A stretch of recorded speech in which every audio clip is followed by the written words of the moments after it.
বাসর ঘরে প্রবেশ করে যে এই বইয়ের ঘুমটা উঠালাম, বউ আমার ছোটখাটো হাতির বাচ্চার মতো সুর করিয়া চিল্লাইয়া বলল। তুই? আচমকা নতুন বইয়ের মুখে এমন শুনে আমি হতভম্ব হয়ে গেলাম। তারপর একটু এক্সট্রা নজর লইয়া যেই বইয়ের দিকে তাকাইলাম, হায়রে, এই মহিলারে তো আমি চিনি। নতুন বউ হিসেবে একটু এক্সট্রা কইরা আটা ময়দা সুজি মাখার কারণেই আমার বিশেষজ্ঞ দুইখান চোখ তাহাকে চিনিতে ব্যর্থ হইয়াছে। উড়ি মারে, এই মহিলা তো আগে আমার জীবন টানা টানা কইরা ছাড়ছে, এখন আবার আমার বিয়ে কইরা নিছে আমার সারা জীবন তেনা তেনা করার লাইগা। কথাটা ভাই দুঃখের ঠেলায় অক্করে কাইন্দা লাইছি।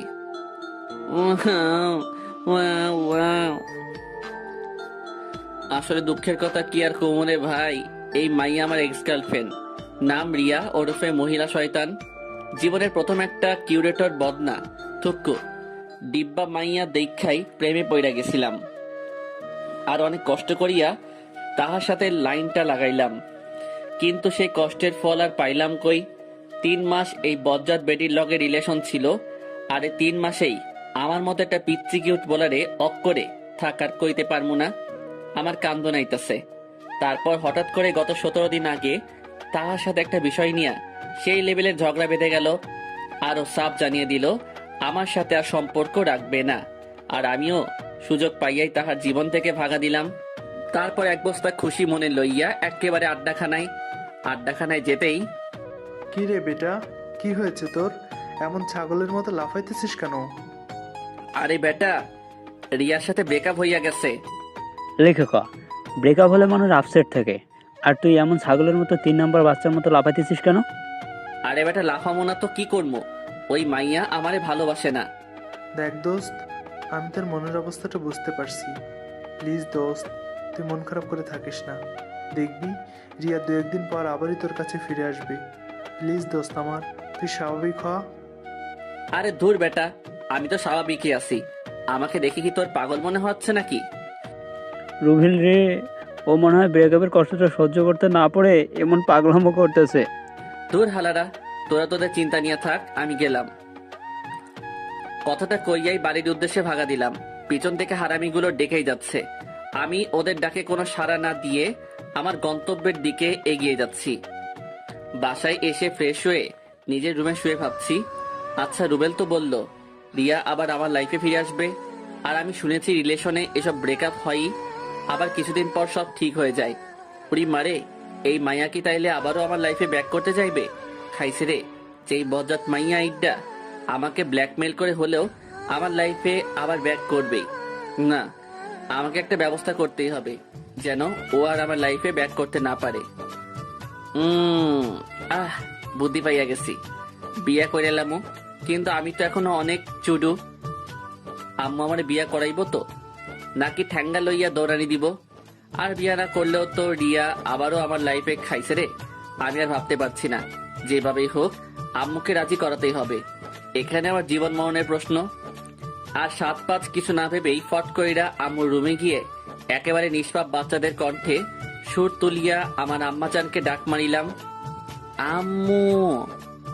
আমার দিকে না তাকিয়েই জবাব দিলেন, কি ব্যাপার ছোট মিয়া, এত রস লাগাইয়া ডাক দিতেছো? মতলবটা কি? টাকা লাগবে? আরে আম্মু, তুমি তো দেখি আমাকে ভালোই বাসো না। আমি আসছি কোথায় তোমার কষ্টটা একটু কমিয়ে দিতে, আর তুমি কি না। ও মাইয়া, মাইয়া গো, আমার বাজান আসছে আমার কষ্ট কমিয়ে দিতে। আমার আব্বাজানরা কত ভাবে আমার কথাটা বলেন। ছোট মিয়া কি বলতে চান? একেবারে আম্মুর কাছে গিয়ে বসে ওনার পা টিপতে টিপতে, আচ্ছা আম্মু, ভাইয়া তো বিয়ে করে ভাবিকে নিয়ে চিটাগাঙে থাকে, আর আব্বু সারাদিন ব্যবসা বাণিজ্য নিয়ে ব্যস্ত। তুমি সারাদিন একা একা বাসায় থাকো, তোমার কি কষ্ট হয় না বলো? আর তোমার বয়স হয়েছে, আর এই বয়সেও তুমি একা একা রান্না বান্না করো। তোমার তো একজন সঙ্গী প্রয়োজন। তো তোর কথা কি তোর ভাইয়া চাকরি রেখে বউ নিয়ে এই কিশোরগঞ্জে এসে বসে থাকবে? আম্মু তুমিও না, ভাইয়া কেন আসতে যাবে? আজব, আমি যে বড় হয়েছি সেটা কারোর চোখেই পড়ে না। মানে? আমার কথা চিন্তা করলেও তো বাসায় আরেকজন মানুষ আনা যায়। এই এই, তোর মাথাটা ঠিক আছে তো? মাত্র অনার্স দ্বিতীয় বর্ষে পড়ুয়া ছেলে নাকি? ছি ছি ছি, তোর মতো ফাজিলের হাড্ডির লগে কোন বেটা তার মাইয়া দিব? হুম, সারাদিন ফটং ফটং কইরা বেড়াস। আম্মু থাক, আমার ভুল হয়ে গেছে, আর জীবনেও তোমাদের ভালো চাইতে আসবো না। হুম। কথাটা কইয়াই আম্মুর রুম থেকে দ্রুত গতিতে আমার রুমের উদ্দেশ্যে ভাগা দিলাম। দেখ, এত পামটাম মাইরা কোনো লাভ হইল না। রাতে বিছানায় শুয়ে ফেসবুকিং করছিলাম, এমন সময় আম্মু আমার রুমে এসে, কি ব্যাপার ছোট মিয়া, আপনি কি বিজি? না বিজি থাকবো কেন, কিছু বলবা? হুম, আসলে আপনার আব্বুর সাথে আপনার বিয়ের ব্যাপার নিয়ে কথা বললাম। উনিও বললেন বাড়িতে একজন মানুষের প্রয়োজনই, তাই আমিও ভাবলাম আপনার প্রস্তাবটা রাখা যায়। আম্মু আচ্ছা, তুই কি প্রেম টেম করিস না? একেবারে সেই লেভেলে সাধু সাহিত্যা বললাম। আম্মু তুমি এটা কি বললা? হ্যাঁ, আমি কেন শুধু শুধু প্রেম করতে যাবো?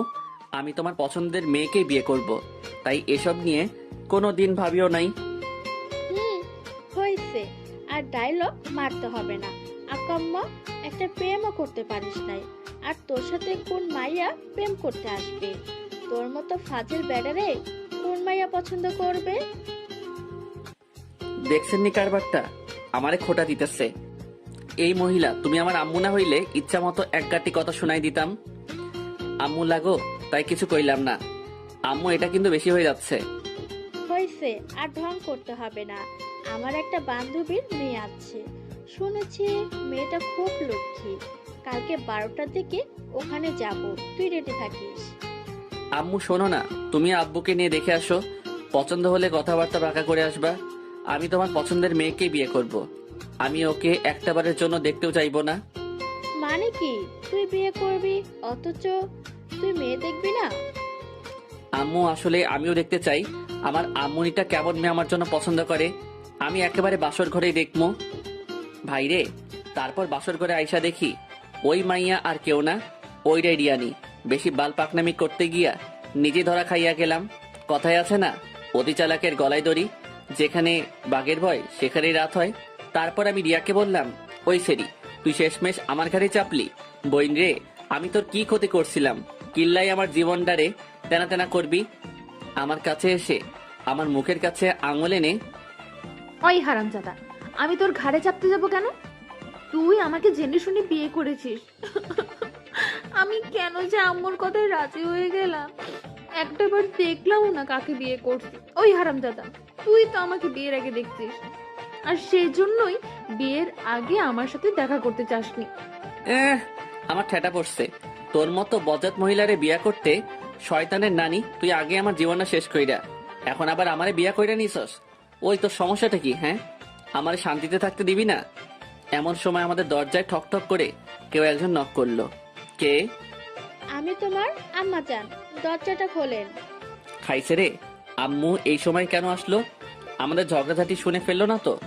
আমি মুহূর্তের মধ্যেই এক বালতি দুশ্চিন্তা লইয়া রিয়ার দিকে তাকাতেই দেখি মাইয়া একেবারে অবুঝ বালিকার মতো ইয়া বড় একখান ঘোমটা দিয়া বসাইচা বৈশা আছে। আমি দরজা খোলা মাত্রই আম্মু রুমে ঢুকে, কি ব্যাপার, এত চেঁচামেচি করছিলি কেন? একেবারে সাধু সাইচা বললাম, আম্মু চেঁচামেচি মানে কি বলতেছো সব? ওই, এত ন্যাকা সাজা লাগবে না, বল কি করছিস? আম্মুর কাছে গিয়ে ফিসফিস করে, আম্মু নতুন বইয়ের সামনে কি সব আবল তাবল বলতেছো? বাসরাতে কেউ চেঁচামেচি করে? আম্মু আমি নিশ্চিত তুমি আজকে প্রেশারের ওষুধ খাও নাই, বয়স হয়েছে তো তাই এমন ভুলভাল শুনতেছো। একেবারে মক্কেল সাইচ্চা। বাজান, আমি হয়তো ভুল শুনেছি। আচ্ছা, আমি যাচ্ছি। তারপর আম্মু রুম থেকে যেতেই দরজা লাগিয়ে যেই রিয়ার দিকে তাকালাম, দেখি মাইয়া একেবারে পুরো খাট দখল কইরা ঘুমের রাজ্যে আরোহণ করিতেছে। আহ, কি মায়াবী চেহারা গো! এই চেহারার দিকে তাকিয়ে নিমিষেই একটা জনম পার করে দেওয়া যায়। আমি ওর কাছে গিয়ে ডাক দিলাম, বউ, বউ গো। কি হইছে? এত রস লাগিয়ে বউ বললে চিল্লাইতেছো কেন? না মানে আমি ঘুমাবো। তো ঘুমাও। না মানে তুমি তো পুরো খাট দখল করে আছো, কই ঘুমামো? বাবুই। মুহূর্তের মধ্যেই ফট কইরা একেবারে ওর কাছে গিয়া, বলো না গো সোনা আমার। তুমি চুপচাপ এখন ফ্লোরে বিছানা করে ঘুমিয়ে যাও। কেমন? নয়তো কপালে অনেক দুঃখ আছে। একেবারে কবি কবি ভাব লইয়া। ওগো, তুমি যখন ছিলে গভীর ঘুমে, তখনই তোমাকে দেখি আমি হাদারাম পড়িয়াছি প্রেমে। শোনো না, বলছিলাম যে আমরা আগের সবকিছু ভুলে গেলে হয় না? চলো না দুজন আবার নতুন করে শুরু করি এক রোমান্টিক প্রেমের ইতিহাস। ওই, তোর এসব ঢংবাজি পকেটে রাখ। একটু আগে আমাকে কি বলছিস? আমি কিচ্ছু ভুলি নাই। ওলে আমার লক্ষ্মীটা, ওইগুলো তো রাগ করে বলছি। আমি তোকে খুব ভালো করে চিনি। কে যেন বলছিলি আমি শয়তানের নানি, তারপর আমি তোর জীবন টানা টানা করে ফেলছি। তো এখন আমার কাছে কি? বলছিলাম কি, মানে আমাকে এইবারের মতো মাফ করে দেওয়া যায় না? ও হ্যালো, তোকে আমার হারে হারে চেনা আছে বজ্জাত বেটা। না, এখন আর সহ্য করা যাচ্ছে না। আমাকে অপমান করা হচ্ছে। না না না, আমার জন্য এখন আমি আমার পুরো পুরুষ জাতিকে নারীর কাছে ছোট করতে পারি না। ঝগড়া যখন করেছি আরো করব, তবুও আমাদের পুরুষ জাতিকে নারীর কাছে মাথা নত করতে দেব না ইনশাল্লাহ। ভাইরা আমার, চিল্লায় কন ঠিক কিনা? আসলে একটা কথা কি জানিস, কুকুরের লেজ কখনো সোজা হয় না। তেমনি তোদের মতো কিছু মেয়ে আছে যাদেরকে সম্মান দিলে সেটার মূল্য বুঝে না, বরং এটাকে তোরা পুরুষ জাতির দুর্বলতা ভাবিস। দেখ, আমি এইখানেই ঘুমাবো, তোর ইচ্ছে হলে আমার পাশে ঘুমা, নয়তো নিচেও ঘুমাতে পারেন। কথাটা বলার সাথে সাথেই রিয়া ফট কইরা বিছানা থেকে নেমে গিয়ে হাতে ফল কাটা ছুরিটা নিয়ে আমার দিকে এগোতে লাগলো। উড়ি মারে, আমার ডর করতেছে। বাবু, তুমি ফল কাটা ছুরি নিয়ে এদিকে আসতেছো কেন? ছুরিটা আমার গলার কাছে এনে নাম, বিছানা থেকে নাম। আমিও সাথে সাথে ব্যাককেলের মতো বিছানা থেকে নেমে গেলাম। না, আমি তোমার সব কথা শুনবো, তুমি যা বলবো আমি তাই করব। আমি জীবনেও খাটে ঘুমাবো না, আমারে ছাইরা দাও। আমার গলার কাছ থেকে ছুরিটা সরিয়ে মনে থাকে জানো, মাইন্ড ইট। তারপর রিয়া ছুরিটা ওর বালিশের কাছে রেখে নিশ্চিন্তে শুয়ে পড়লো। আর আমিও সুযোগ বুঝছা ঠাস কইরা ছুরিটা আমার হাতে লইয়া একেবারে বাংলা সিনেমার ডিপ জলের মতো হু হু কইরা এক গাঁটটি হাইসা কইলাম, তোরে আজকে খাইছি। সাথে সাথে রিয়া আর কোনো কথা কইয়াই একেবারে হোসাইন বোল্টের গতিতে খেইচ্ছা দৌড়। লে খোকা মাইয়া তো দরজা খুইলা বাইরে চইলা গেছে। ঠোঁটের উপর হাতের আঙ্গুল দিয়া মুখখানা চাইপা ধইরা একখান হাসি দিলাম, যেন মুখে মশা ঢুইক্কা না যায়। মাইয়া আমারে ডরাইছে। ঠিক তখনই আমার ডান কানে একটু ব্যথা অনুভব করাই যেই কানে হাত দিলাম দেখি আম্মুর হাত। আম্মু ছাড়ো, লাগছে তো। এক বস্তা রাগ মাথায় লইয়া, তুই মানুষ হবি না? আম্মু তুমি এটা কি বললা? তাইলে আমি কি ভিনদেশি এলিয়েন নাকি? ওরে খোদা, পৃথিবীতে এত মানুষ থাকতে এই আইটেমটাকে আমার কাছে পাঠাতে হলো। ওই, তুই বৌমাকে মেনে নিচ্ছিস না কেন? প্রবলেমটা কি তোর? এক ডিব্বা রহস্য মাথায় লইয়া, মেনে নিচ্ছি না মানে? তোমার বৌমাই তো আমাকে মেনে নিচ্ছে না। আম্মু, আপনি ওনার কথা বিলিভ করেন না। আমাকে একটু আগে ছুরি দেখিয়ে বলেছে আমাকে নাকি উনি মেরে ফেলবে যদি আমি জোরপূর্বক স্ত্রীর অধিকার চাই। আম্মু দেখেন, ওনার হাতে এখনো ছুরিটা আছে। সাত, তুই এক্ষুনি এই রুম থেকে যা। যাবো মানে? কই যাব আমি? আমাকে রুম থেকে ধাক্কা দিয়ে বের করে দিয়েই দরজা লাগিয়ে দিয়ে, তোর যেখানে খুশি যা। যা শালা, এখন কি করবো? তারপর বাধ্য হয়ে আব্বুর রুমে গেলাম। আমাকে দেখা মাত্রই, তা বাপধন, এই বাসাটা তো কি আকাম করছেন আপনি যে সোজা আমার কাছেই ট্রান্সফার হতে হলো? আব্বু, আমারে আম্মু জোর কইরা বাসা থেকে তাড়াই দিছে। তুমি প্লিজ আম্মুর একটু বুঝাইয়া বলো। আব্বাজান, আমি বলি কি, তুমি চুপচাপ এখন আমার পাশে শুয়ে পড়ো, সকালে যা করার করবো। মানে কি? আজকে আমার বাসর রাত। দেখো বাপধন, দেশের ক্ষমতা এখন শেখ হাসিনার হাতে। আমরা পুরুষ একটু নির্যাতিত হবই, মেনে নে বাপধন, মেনে নে। শেষমেশ কোনো উপায় না পাইয়া আম্মু যখন মোর বউ লইয়া আমারে আব্বুর লগে থুইয়া মনে সুখে ঘুমাই যায়, ফাইটটা যায়, বুকটা ফাইটটা যায়, এই গানটা গাইতে গাইতে ঘুমাইয়া গেলাম। পরের দিন সকালে ঘুম ভাঙলো কয়েকটা সারের চেঁচামেচিতে।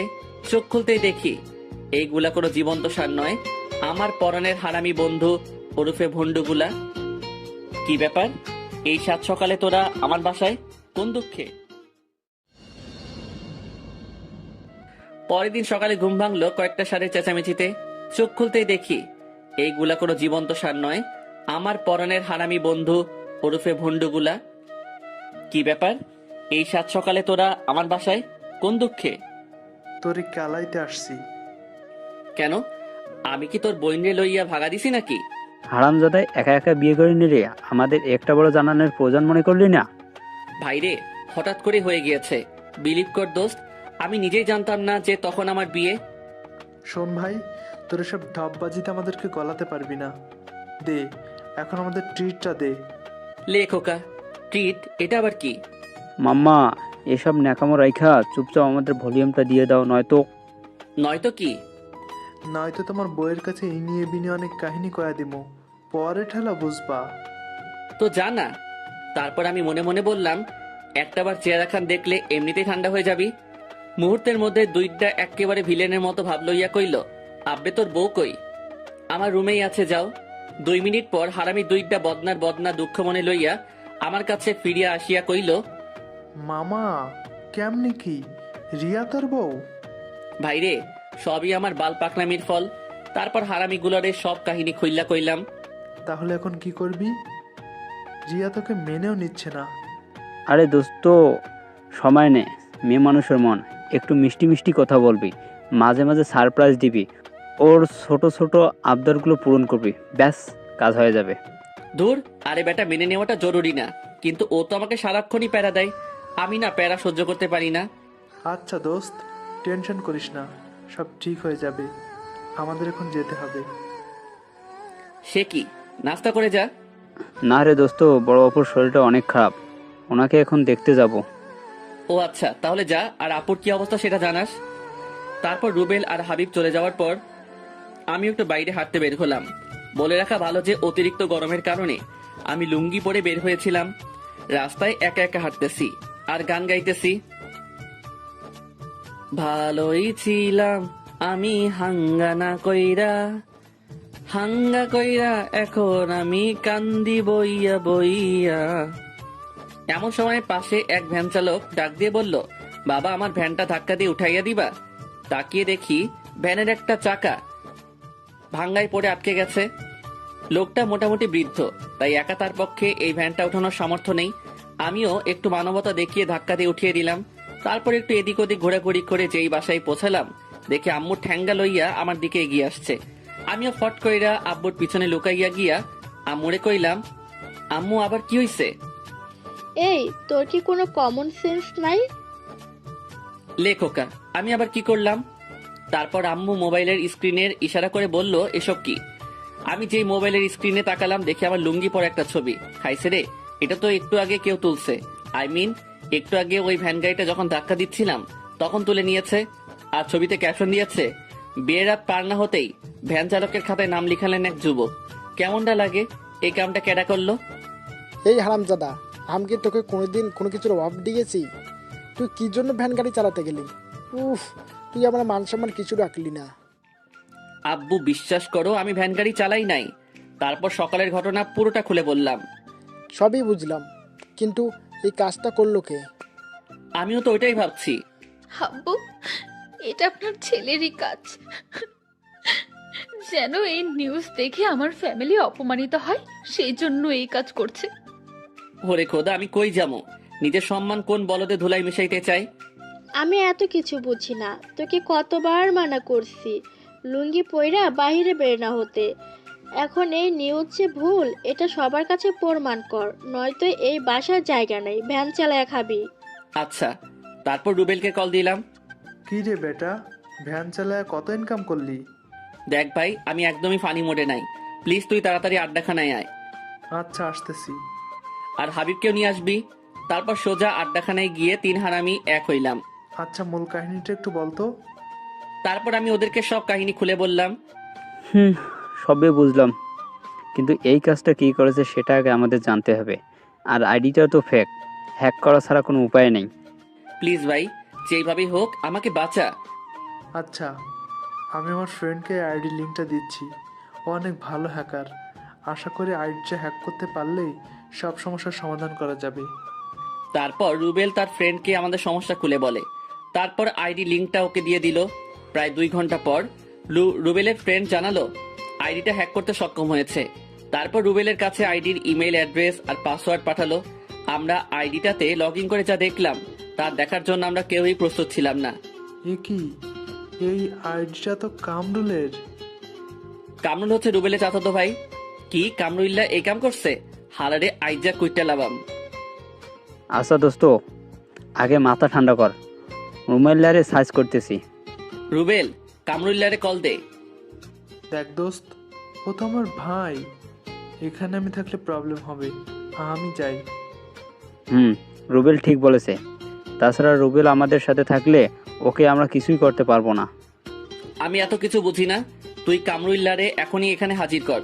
তারপর কামরুল্লাহরে কল দিয়ে আমাদের আড্ডাখানায় হাজির কইরা ক্লাবের দরজা লাগিয়ে ইচ্ছে মতো কেলানোর পর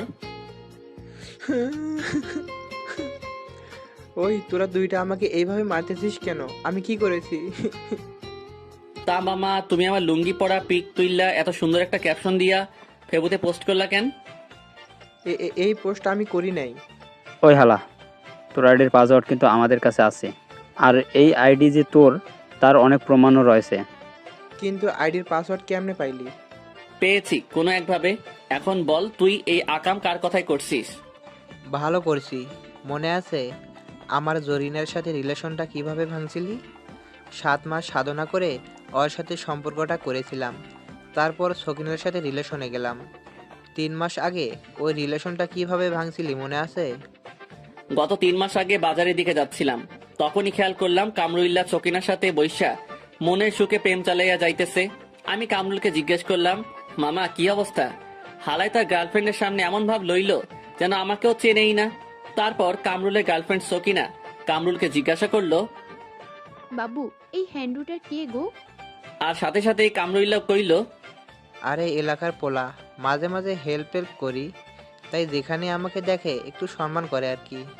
আমি মনে মনে কইলাম, দেখছনি কারবারটা, হালাই ওর গার্লফ্রেন্ডের সামনে আমরা ছোট করছে, দাঁড়া তোরে বাসটা দিতেছি।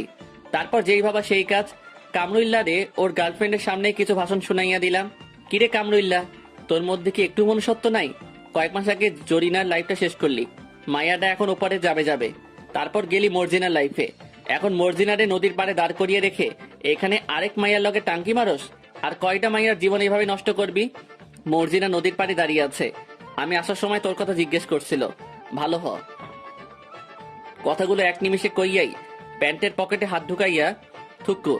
তখন লুঙ্গি পরা ছিলাম, লুঙ্গির এক কোনা কাঁধের উপর তুইলা এক বালতি খুশি মনে লইয়া একেবারে তামিল সিনেমার নায়কদের মতো স্টাইল কইরা ওই ইসলাম থেকে ভাগা দিলাম।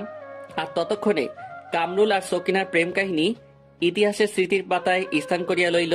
দেখ ভাই, ওই ঘটনার জন্য আমি সত্যি লজ্জিত, কিন্তু হালা তুই আমারে সবার কাছে এইভাবে ছোট করতে পারলি? তুই তো আমার ল্যাংটা কালায় দোস্ত ছিলি, তুই একটা মাইয়ার জন্য আমার উপর প্রতিশোধ নিতে পারলি? আসলে আমি এই কাজটার প্রতিশোধ নেওয়ার জন্য করি নাই। আসলে তোর বউ রিয়ার কথায় আমি এই কাজটা করেছি।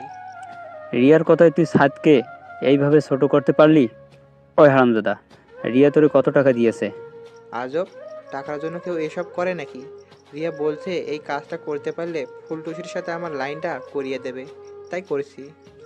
কামরুল্লের মুখে এই কথাটা শোনা মাত্রই আর এক মুহূর্ত দেরি না কইরা আমি আর হাবিব আবারও আধা ঘন্টা এই হালারে কেলাইলাম। তারপর ওর গুলটুমার্কা চেহারাটার কয়েকটা ছবি তুইলা ওর এই আইডিতেই, যে আইডিতে আমার লুঙ্গি বড় ছবিটা পোস্ট করেছিল, ওর ছবিগুলো পোস্ট কইরা ক্যাপশন দিলাম, সাদ ভাইয়ার নামে মিথ্যা গুজব ছড়ানোর পর আমার বর্তমান অবস্থা। তারপর কয়েক বস্তা রাগ মাথায় লইয়া বাসার উদ্দেশ্যে রওনা হলাম।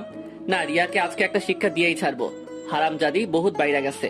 তারপর বাসায় প্রবেশ করে যেই আমার রুমে ঢুকলাম, রিয়ারে দেখা তো ভাই আমি অফ করে কাইত হইয়া গেছি।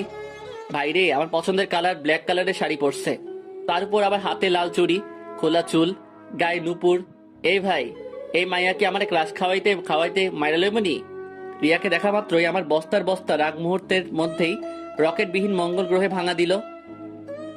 তারপর গান গাওয়া শুরু করলাম, আখ খেতে ছাগল বন্দি, জলে বন্দি মাছ, নারীর প্রেমে পুরুষ বন্দি, ঘোড়ায় 12 মাস। ও কি গো আমার মন ভালা না। এই কুখ্যাত গানটা গাইতে গাইতে একেবারে ছাদে চলে আসলাম। ছাদে বসে গল্প লিখছিলাম, এমন সময় রিয়া এসে বলল, কি মিস্টার, খাবেন না? আচ্ছা ভাই, তুই চাষটা কি বলতো? মানে কি, আবারও ঝগড়া করবা? ভাই তোর প্রবলেমটা কি? তুই কামরুল্লারে দিয়া আমার এমন ব্যাড পিক ফেসবুকে তো পাবলিশ করলি কেন? আপলোড করছি, ভালো করছি, আরো করমু। তুই কি যেন বলছিলি? আমি তোর জীবন তেনা তেনা কইরা দিছি। এখন বুঝবি কত ধানে কত চাল। প্যারা যে কি সেটা টের পাবি। সবে মাত্র তো শুরু। কথাগুলো বলেই রিয়া ছাদ থেকে নিচে চলে যেতে লাগলো, আর আমি মদনের মতো নিজের গালে নিজেই থাপ্পড় দিয়া কইলাম, সাদ ভাই তুই গেলি। তারপর এক বালতি সমবেদনা মনে লইয়া নিচে গেলাম খাবার খাওয়ার জন্য। খাওয়া দাওয়া শেষ করে রুমে গিয়ে একটু বিশ্রাম নিতেছি, এমন সময় আব্বু আর আম্মু আমার রুমে আসলো। তোমরা? আচ্ছা তুই কি চাস বল তো? তখন তো বিয়ের জন্য পাগল হয়ে গিয়েছিলি, এখন বৌমাকে মেনে নিচ্ছিস না কেন? আম্মু সত্য বলতেছি, আমি রিয়াকে মেনে নিলেও ও আমাকে মেনে নিচ্ছে না। কি? নিজের দোষ এখন বৌমার উপর চাপাচ্ছিস? লজ্জা করে না তোর? আব্বুর মাথায় হাত দিয়ে আব্বুর মাথায় হাত দিয়ে বলতেছি আম্মু, আমি সত্যি। এতটুকু বলতে আব্বু ফট কইরা আমার থেকে 3 ফিট দূরে গিয়ে কইল, ওই তুই একদম আমার মাথায় হাত দিয়ে কসম বলবি না। আমি এই অল্প বয়সে মরতে চাই না। ওরে মারো মুঝে মারো। আচ্ছা আম্মু রিয়া কোথায়? কিচেনে আছে। কেন? আমি আম্মুর কথার কোনো জবাব না দিয়েই কিচেনে চলে গেলাম। তারপর রিয়ার কাছে গিয়ে নরম গলায় বললাম, রিয়া, বল। আমি তোমার সব কথা শুনবো, কখনো তোমার কথার অবাধ্য হব না। প্লিজ আব্বু আম্মুকে ম্যানেজ করো। এই তো লক্ষ্মী ছেলের মতো কথা। আমার সোনাটা বাবুটা, এই কথাটা মনে থাকবে তো? এই তো লক্ষ্মী ছেলের মতো কথা। আমার সোনাটা বাবুটা, এই কথাটা মনে থাকবে তো? আমি মাথা ঝাঁকিয়ে সম্মতি প্রদান করলাম। শোনো, এখন থেকে তুমি প্রতি রাতেই নিচে ঘুমাবা, আর আমার সাথে একদমই ঝগড়া করবা না। আর রাতে ঘুমানোর সময় দরজা আনলক করে ঘুমাবা। আমার বিছানা প্রতিদিন পরিপাটি করে রাখবা। মাঝে মাঝে আমার পা টিপে দিবা, কেমন? উফ, মেজাজটা পুরাই 420 হইয়া যাইতেছে। না না, এখন রেগে গেলে চলবে না। আব্বু আম্মুকে শান্ত করতে হলে এখন আমাকে হ্যাঁ বলে দিতে হবে, তারপর বাকিটা বুঝামু। আচ্ছা বাবু। এই তো আমার লক্ষ্মী সোনাটা, এই নাও তোমার একটা flying kiss.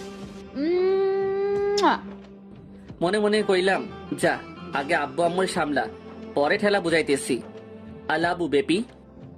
I love you two সোনা। তারপর রিয়া আব্বু আম্মুর কাছে গিয়ে, আম্মু আপনার ছেলে সব ভুল বুঝতে পারছে। প্লিজ আপনারা ওকে আর কোনো প্রেশার ক্রিয়েট করেন না। আসলে অনেক ভালো একটা ছেলে, ওর প্রতি আমার কোনো অভিযোগ নেই। কথাগুলো বলেই রিয়া আবারও কিচেনে চলে গেল। আম্মু আমার কাছে এসে আমার পেটে গুতা দিয়া কইল, এতদিনে বুঝতে পারছিস? তারপর সেই লেভেলের একখানা ভেটকি মাইরা আম্মু আর আব্বুও আমার রুম ত্যাগ করিল। তারপর আমিও সেই লেভেলের ভাব লইয়া বাসা থেকে বের হতে যাব, ঠিক তখনই মনে পড়লো, আরে আমি তো লুঙ্গি পরা খাইছে রে। আগের বাসটার কথা মনে কইরাই দুঃখের ঠেলায় অক করে কাইন্দা লাইছি। ওয়াও ওয়াও ওয়াও, আমার লুঙ্গি। তারপর আবারও রুমে আইসা আমার সাদের লুঙ্গি খুইলা প্যান্ট পইরা আড্ডাখানার উদ্দেশ্যে বেরিয়ে পড়লাম। রাস্তায় হাঁটতেছি, এমন সময় হাবিবের এক্স এর সাথে দেখা। ও মা, সাথে একটা পিচ্চি কিউট পোলাও আছে। আসেন ভাই, এই মায়াডারে একটু চেতাইয়া আসি। আমি হাবিবের এক্স কে উদ্দেশ্য করে, আরে জান্নাত তুমি? হাবিবের এক্স এর নাম জান্নাত। হ্যাঁ সাদ ভাই, কেমন আছেন? জি আলহামদুলিল্লাহ। তারপর জান্নাতের সাথে পিচিটাকে জান্নাতকে দেখে জিজ্ঞেস করলাম, বাবু উনি তোমার কি হয়?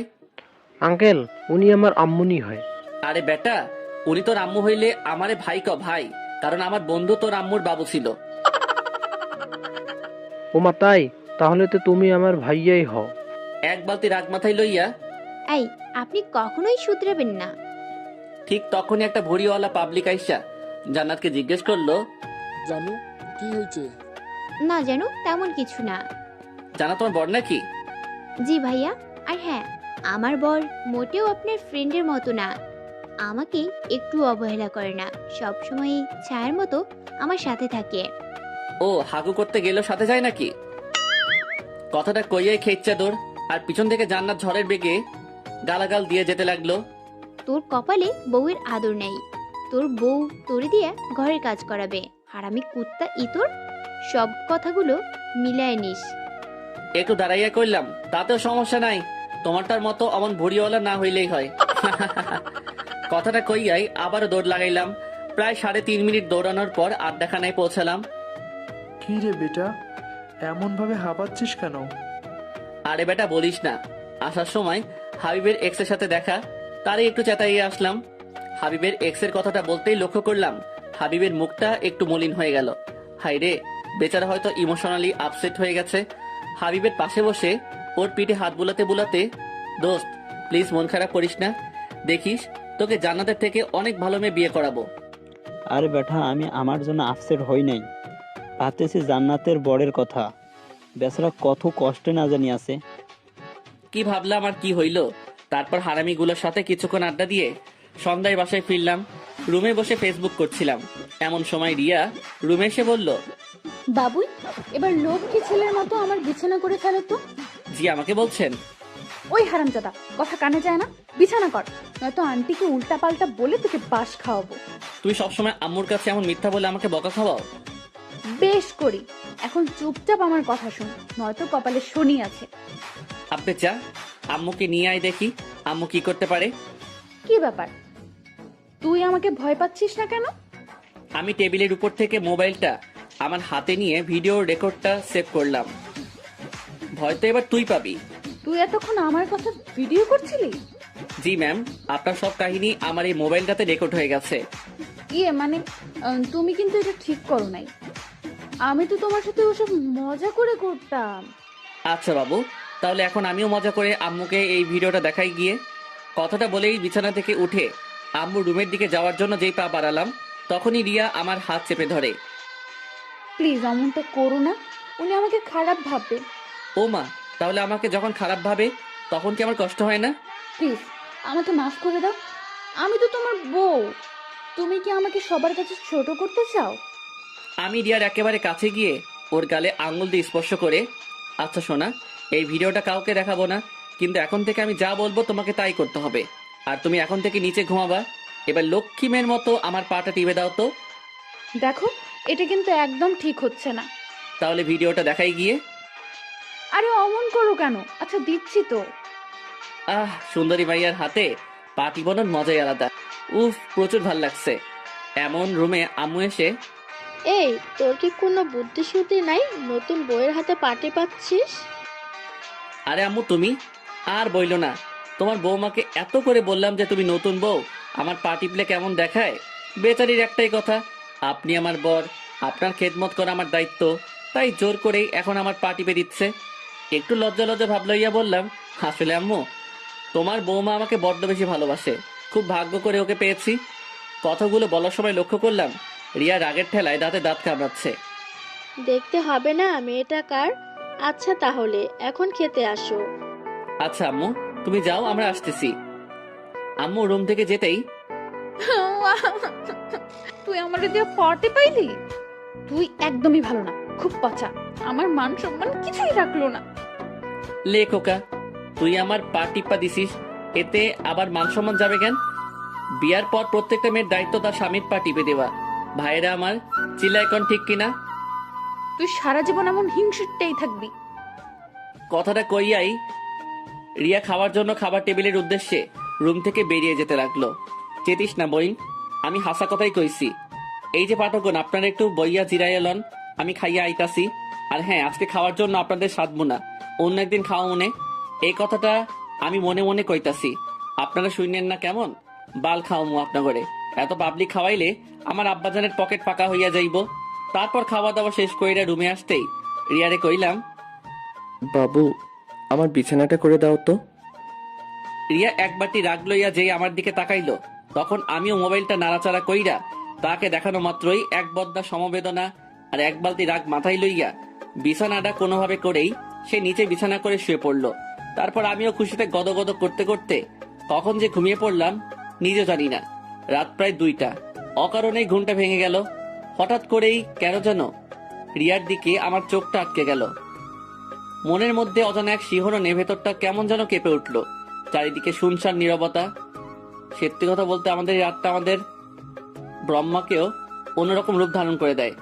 একদিন বিখ্যাত কবিদের মুখে শুনেছি, ঘুমন্ত অবস্থায় মেয়েদের নাকি অনেকটা অস্পর্শীর মতো লাগে, কিন্তু ঘুমন্ত অবস্থায় একটা মেয়ের চেহারায় যে এতটা মায়া যুক্ত হয় সেটা হয়তো আমরা নিজ চোখে না দেখলে বিশ্বাসই করতে পারবো না। ব্রহ্মাণ্ডের সকল মায়া যেন তার চেহারায় বিধাতা ঢেলে দিয়েছেন। হুট করে লক্ষ্য করলাম রিয়া একটু অতিরিক্ত ঠান্ডার কারণে গুটিসুটি বেড়ে শুয়ে আছে। তারপর বিছানা থেকে চাদরটা নিয়ে ওর গায়ের উপর দিয়ে ওর কপালটা একটা চুমু এঁকে দিলাম। সকালে নাস্তার টেবিলে বসে নাস্তা করেছি, এমন সময় আম্মু বলে উঠলো, সাদ, আজকে তো 3 দিন পূর্ণ হলো, তাই আজকে তোকে রিয়াকে নিয়ে রিয়াদের বাসায় যেতে হবে। আমাকে যেতে হবে কেন? তুমি গেলে সমস্যাটা কি? আমার এমন বোকাশোকা উত্তর শুনে রিয়া হুট করে হু হু করে হেসে উঠল। আহা কি হাসি! এই হাসির প্রেমে পড়েই আমি নির্দ্বিধায় পরলোক গমন করতে পারবো। আম্মু আমার এমন উত্তর শুনে আম্মু হাসবে না কাঁদবে বুঝে উঠতে পারছে না। তুই কি আমার সাথে মজা করছিস? আরে গাধা, বিয়ের 3 দিনের মাথায় স্বামী স্ত্রী দুজনকেই স্ত্রীর বাসায় যেতে হয়। আমিও তো তোর আম্মুকে নিয়ে গিয়েছিলাম। তোর নানা নানি কি যত্নটাই না করেছিল। আম্মু আমি একা যেতে পারবো না, আমার ডর করে। তাহলে আমার লক্ষ্মী, বিয়ে করার আগে তো ভয় লাগে নাই? রেডি হয়ে নে, কিছুক্ষণ পরেই রওনা হবি। ভাইরে, আমার আম্মুরে ক্যাডাই বুঝাইবো? আমি এখন অনেক ছোট, একলা একলা কেমনে যাবো? দুঃখের ঠেলায় অক্ষরে রানু মণ্ডলের সেই কুখ্যাত গানটা আ আ কইরা মনের মধ্যে বাইজে উঠতেছে। বহু নেকামি কাহিনী এবং ঠেলাঠেলির পরও কোনো উপায় না দেখা বাধ্য হয়েই শ্বশুর বাড়ির উদ্দেশ্যে রিয়াকে নিয়ে রওনা হলাম। রাস্তায় গাড়ির মধ্যে রিয়ার দিকে তাকাইতেই মনের মধ্যে কাউয়ার মতো কাকা কইরা উঠলো, আহারে আমার না জানি কি হাল করে ওর বাসায় নিয়া। এই যে পাঠক ভাইয়েরা, আমার জন্য একটু দোয়া কইরেন। বুঝতেই পারছেন, প্রথম শ্বশুর বাড়িতে যাইতেছি। প্রায় 35 মিনিট পর জার্নি করার পর আমি আমার শ্বশুর বাড়িতে পৌঁছালাম। আহা, শ্বশুর বাড়িতে প্রবেশ করা মাত্রই মনটা একেবারে ফুরফুরা হইয়া গেল। আরে ভাও, কত যে আটাবতী, ময়দাবতী আর রূপবতী তরুণীর ঝাঁক এইখানে বিরাজ করিতেছে। উফ, আমি নাকি আমার শ্বশুর বাড়িতে আসতে গিয়ে এত ভয় পাচ্ছিলাম। কত বড় হাদারাম আমি! মনটাই কইতাছে মাহফুজুর রহমানের গান ফুল ভলিউম দিয়া শুই না, তার প্রতিশোধ নেই। কিন্তু ভাই, নিজের উপর প্রতিশোধ নিতেও কেমন যেন মায়া আছে। তাই আর কিছু না কইরাই আমাদের জন্য পরিপাটি করে রাখা রুমটাতে প্রবেশ করলাম। কিছুক্ষণ বিশ্রাম নেওয়ার পরই এক গাঁটটি মহিলা, থুক্কু যুবতী মাইয়া আইসা আমার চারিপাশে ঘ্যান ঘ্যান করিতে লাগিল। আহ, মাইয়াগুলো এক একটা কিউরেটর বদনা, ধুরু খুশির ঠেলায় আবল তাবল করে লাইতেছি। মাইয়াগুলো এক একটা কিউরেটর ডিব্বা। আহ, দেখলেই পরানটা জোড়াই যায়। এই ঝাঁক থেকে অনায়াসে 2-4টা গার্লফ্রেন্ড বাইসা লয়ন যাইব, কিন্তু আমি তো বিয়া করে লাইছি, তাই গার্লফ্রেন্ড লওয়া হইল না। তারপর শালিকাগুলোর সাথে কিছুক্ষণ আড্ডা দিয়া দুপুরে খাবার খাইয়া সেই আমার বিখ্যাত কাপড় লুঙ্গি পইরা একটু এক্সট্রা কইরা জামাই জামাই ভাব লইয়া শালিকাদের সাথে ঘুরতে বের হলাম। তারপর বেশ কিছুক্ষণ ঘুইরা টুইরা আবারও রিয়ানির কাছে ফিরে আসলাম। দেখি মহারানী আমার মনের শখে ঘুমাইতেছে। আমি আস্তে আস্তে রিয়ার কাছে গিয়ে ওর গালে হাত দিয়ে স্পর্শ করতেই ফট কইরা রিয়া উঠে বসেই, এই, তুই আমাকে টাচ করলি কেন? তোর মতলবটা কি? লেখুকা, তুমি না ঘুমিয়েছিলা? কি? তার মানে তুই আমার ঘুমের সময় আমার অসহায়ত্বের সুযোগ নেস? তুই আমার এত বড় সর্বনাশ কেমনে করলি? বিশ্বাস করো বইন, আমি তোরে কিচ্ছু করি নাই। তোর বিশ্বাস না হইলে পাঠকগণকে জিজ্ঞেস কর। যা শালা, করোনা ভাইরাসের কারণে 3 ফুট দূরত্ব বজায় রাখার কথা শুনেছি, কিন্তু 4 ফুট দূরত্ব কেন? রিয়া ঠাস কইরা বালিশ দিয়া আমার মাথায় মাইরা, তোর গবেষণা নিয়ে তুই থাক, আমি গেলাম। কথাটা কইয়াই রিয়া রুম থেকে ভাগা দিল।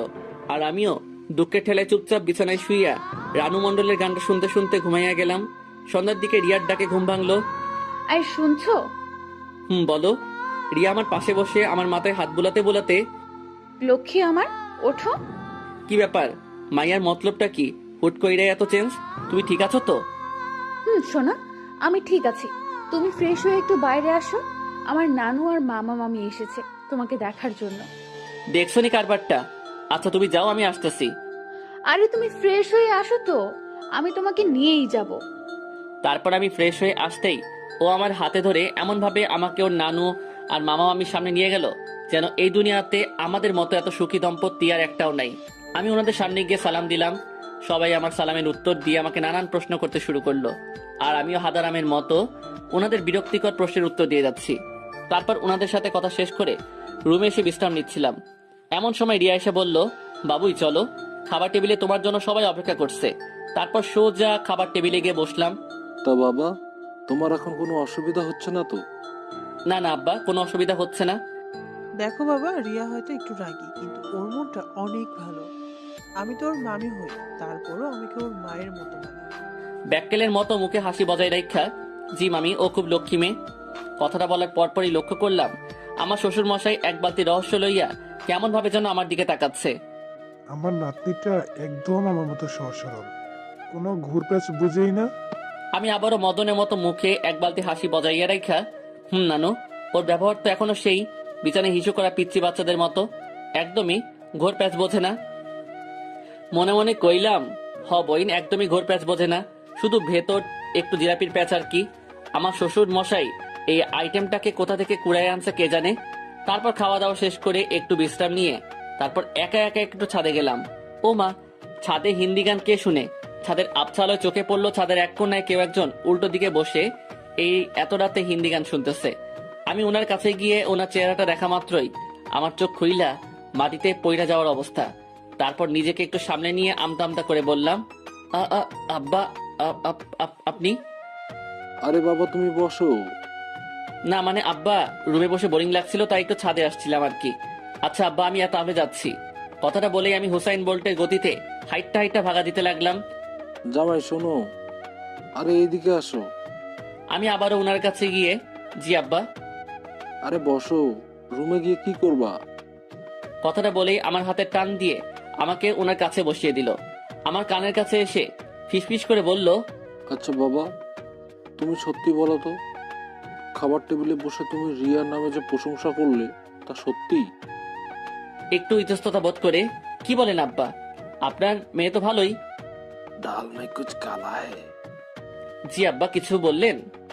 আরে না বাবারে, কেউ না বুঝলেও আমি তোমার দুঃখটা বুঝতেছি, কারণ ওর আম্মুর সাথে জীবনটা পার করতেছি তো। মেয়েটা একদমই তার মার মতো হয়েছে। লজ্জা শরম পকেট রাইখা, আব্বাজান, আপনি আমার মনের কথাগুলো বুঝতে পারছেন। আচ্ছা আব্বাজান, এই মাইয়াটা কি সত্যি আপনার? মানে? না মানে আব্বা, একটু আপনার সাথে মিলে না। আপনার মতো এত ভালো একটা মানুষের ঘরে কেমনে এই মাইয়া হইব? বাবারে, সবই আমার কপালের দোষ। জানো বাবা, কথাবার্তা পাকা হওয়ার পর তোমাকে অনেক খুঁজেছি, কিন্তু কোথাও পাই নাই। সে কি, আমাকে খুঁজছিলেন কেন? দেখো, আমি একটা পুরুষ মানুষ হয়ে আর একটা পুরুষের জীবনে কেমন যাই না সই না ধ্বংস হতে দেই, তাই তোমাকে খুঁজছিলাম আগামী সতর্ক সংকেত জানানোর জন্য। কিন্তু বাপরে, তোমার কপালটাই খারাপ। আচ্ছা বাবা, বাদ দেন, যা হবার তা তো হয়ে গেছে। আপনি যখন আমার শাশুড়ি আমার সাথে জীবনটা পার করতে পেরেছেন, তাহলে আমাকেও পারতেই হবে। সিগারেটের প্যাকেট থেকে একটা সিগারেট বের করে আমাকে রিয়ার আব্বু দিয়ে বলে, এই নাও বাবা, সিগারেট খাও। আচমকা শ্বশুর আব্বার মুখে সিগারেট খাওয়ার কথা শুই না আমি কয়েক সেকেন্ডের জন্য হার্ট অ্যাটাক কইরা মরতে মরতে গিয়েও বেঁচে গেলাম। না না আব্বা, আমি এসব খাই না। আরে বাবা, লজ্জা পেও না তো। আমি জানি এই বয়সে বিড়ি খাওয়া একটা প্যারা থাকে। আমিও তোমার মতো প্রথম দিন শ্বশুর বাড়িতে গিয়ে বিড়ি খাইতে পারিনি। নাও, বিড়িটা মুখে নাও। বাপরে, এমন শ্বশুর মশাই থাকলে বাল আর বইয়ের আদর লাগতো না। কথা কন, ঠিক না বে ঠিক? আমি মুখে বিড়ি নিতে শ্বশুর মশাই লাইটার নিয়ে আমার বিড়িতে আগুন জ্বালিয়ে দিল। তারপর আমার পরনের শ্বশুর মশাই নিজেও একটা বিড়ি ধরাইয়া ঘুম টানতে লাগলো। আহা, শ্বশুর আর জামাই বৈশা একলগে বিড়ি খাওয়ার মজাই আলাদা। দুই ভাই থুক্কু, দুই জামাই শ্বশুর মিল্লা বিড়ি টানতাছি। এমন সময় হঠাৎ করে দেখি আমার শাশুড়ি আম্মা, রিয়ার নানু, রিয়ার মামি আর রিয়া আমাদের সামনে এসে হাজির। এসব কি? উড়ি মারে, বেশি বাল পাকনামি করতে গিয়া ধরা খাইয়া গেলাম। এখন কি করবো? দুই ভাই থুক্কু, দুই জামাই শ্বশুর মিল্লা বিড়ি টানতাছি। এমন সময় হঠাৎ করে দেখি আমার শাশুড়ি আম্মা, রিয়ার নানু, রিয়ার মামি আর রিয়া আমাদের সামনে আইসা হাজির। এসব কি? উড়ি মারে, বেশি বাল পাকনামি করতে গিয়ে ধরা খাইয়া গেলাম। এখন কি করবো? শ্বশুর মশাইয়ের দিকে তাকাতেই দেখি উনি একেবারে অবুজ পোলা পাইনের মতো চুপচাপ বইসা আছে, আর হাতের সিগারেটটাও উধাও। তারপর শ্বশুর মশাই আমার কানের কাছে এসে ফিস করে বলল, জামাই, ওনারা এইভাবে হুট করে চলে আসে? আমার পূর্বের অভিজ্ঞতা আছে বলে আমি সিগারেটটাও উধাও করে দিয়েছি। এখন তুমি একটা কিছু বলে ওনাদের সান্ত্বনা দিয়ে দাও। এই, তোমার কি কোনোদিনও বুদ্ধি শুদ্ধি হবে না? লুকিয়ে লুকিয়ে সিগারেট খাও ভালো কথা, এখন আবার জামাইকে নিয়ে খাচ্ছ। লজ্জা শরম কি আকাশে উঠাইছো? এই রে, এখন কি কমু? আমার শ্বশুর মশাইয়ের সাথে সাথে আমার মান সম্মানও তো মঙ্গল গ্রহে পাড়ি জমাইতেছে। এই রে, বুদ্ধি পাইয়া গেছি। আম্মা, আপনি আসলে ব্যাপার যেমন ভাবছেন ব্যাপারটা কিন্তু তেমন না। আপনার বুঝতে একটু ভুল হচ্ছে। আসলে আমার বাসায় বসে বোরিং লাগছিল, তাই একটু ছাদে আসছিলাম। আয়শা দেখি আব্বা মনের সুখ স্মোক করতেছে। এখন আপনি বলেন, উনি তো আমার আব্বা, আমি কেমনে যাই না শুই না উনারে মৃত্যুর মুখে ঠেলে দেই? আর আপনিও তো এখনো যথেষ্ট যুবতী, উনার কিছু হয়ে গেলে আপনার কি হইব? তাই উনার হাত থেকে বিড়িটা নিয়ে আমি উনাকে বুঝাইতেছি যে এটা আমাদের কোনো উপকার করে না, শুধুমাত্র অপকার ছাড়া। আর এইটা খাইলে ক্যান্সারের ঝুঁকি রয়েছে। মুহূর্তের মধ্যে খেয়াল করলাম আমার শাশুড়ি আম্মা আমার কাছে এসে আমার মাথায় হাত বুলাচ্ছে। বাবা, তুমি তোমার আব্বার একটু ভালো করে বুঝাও, উনি তো আমার কথা শুনতেই চায় না। আব্বা, আব্বা গো, আপনার যদি কিছু হইয়া যায় তাইলে আমি আব্বা কারে কমু? আপনি আমারে কথা দেন, আপনি আর বিড়ি খাইবেন না। আচ্ছা বাজান, আমি আর বিড়ি খাবো না। তুমি আমার চোখ খুইলা দিছ। তুমি আমার মাইয়া জামাই না, তুমি আমার আব্বা। কথাটা কইয়াই আমারে জড়াইয়া ধইরা ওয়াও ওয়াও কান্না করাইয়া দিছে। তারপর কান্নাকাটি শেষ কইরা সবাইরে নিয়া ছাদ থেকে নামতে যাব, ঠিক তখনই আমার মহামান্য শ্বশুর মশাই আমার কানের কাছে এসে ফিসফিস করে বলল, জামাই তুমি কিন্তু হেব্বি টাউটা আছো। তারপর আমিও শ্বশুর আব্বা কানের কাছে গিয়ে ফিসফিস করে বললাম, আব্বা, মেয়ে মানুষ আপোষে না মানতে চাইলে পাম্মাইরা বসে আনতে হয়, আর কিছু টুকটাক মিছা কথা কমন লাগে আর কি। তারপর জামাই শ্বশুর হাত মিলাইয়া দুইজন দুইজনের জানুমানু লইয়া 2 রুমে গিয়ে ঘুমিয়ে পড়লাম। পরের দিন সকালে নাস্তা করে 2 জামাই শ্বশুর বেরিয়ে পড়লাম। জামাই, তোমার শাশুড়ি কালকে সারা রাত তোমার প্রশংসা শুধু কইরা গেছে। আব্বা, আমি কার মেয়ের জামাই সেটা দেখতে হইব না?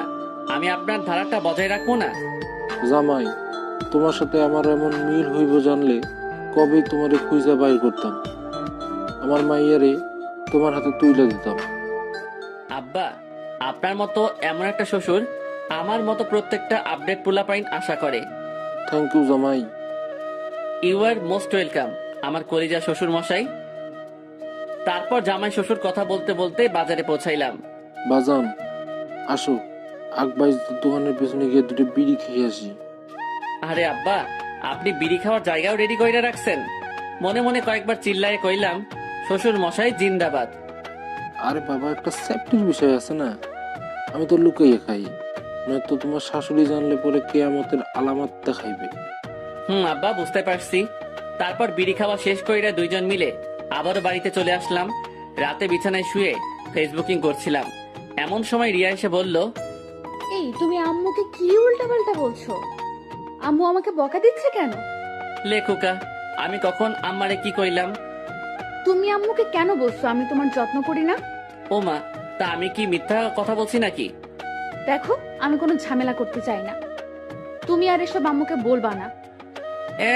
মামা বাড়ির আবদার, সত্যি কথা বললেই দোষ, তা আমারে মেনে নিলেই তো পারো। আমি না তোমার মতো ছেলেকে কখনোই মেনে নেব না। এ ভাই শোন, তোর মতো পেতনি যে আমার মতো এমন কিউট একটা পোলা পাইছস, ওইটাই তোর 7 জন্মের ভাগ্য। আবার মুখে মুখে তর্ক করে। উফ, আমি না তোমার সাথে আর কথা বলতে চাচ্ছি না। তো আমি কি কথা কইবা চাইতেছি নাকি? এই লক্ষ্মী, শোনো না, দেখো তুমি এসব আম্মুর কাছে বললে আম্মু কি ভাববে? আমার অসম্মান হয় না বলো? এই তো এখন ঠিক আছে, এমন মিষ্টি করে বললেই তো পারো। এমন চিল্লাইয়া কইলে তোমার কথা শুনতে মন চায়। আচ্ছা ঘুমাও। মনে মনে কমু নাকি? আরো বেশি কইরা কমু।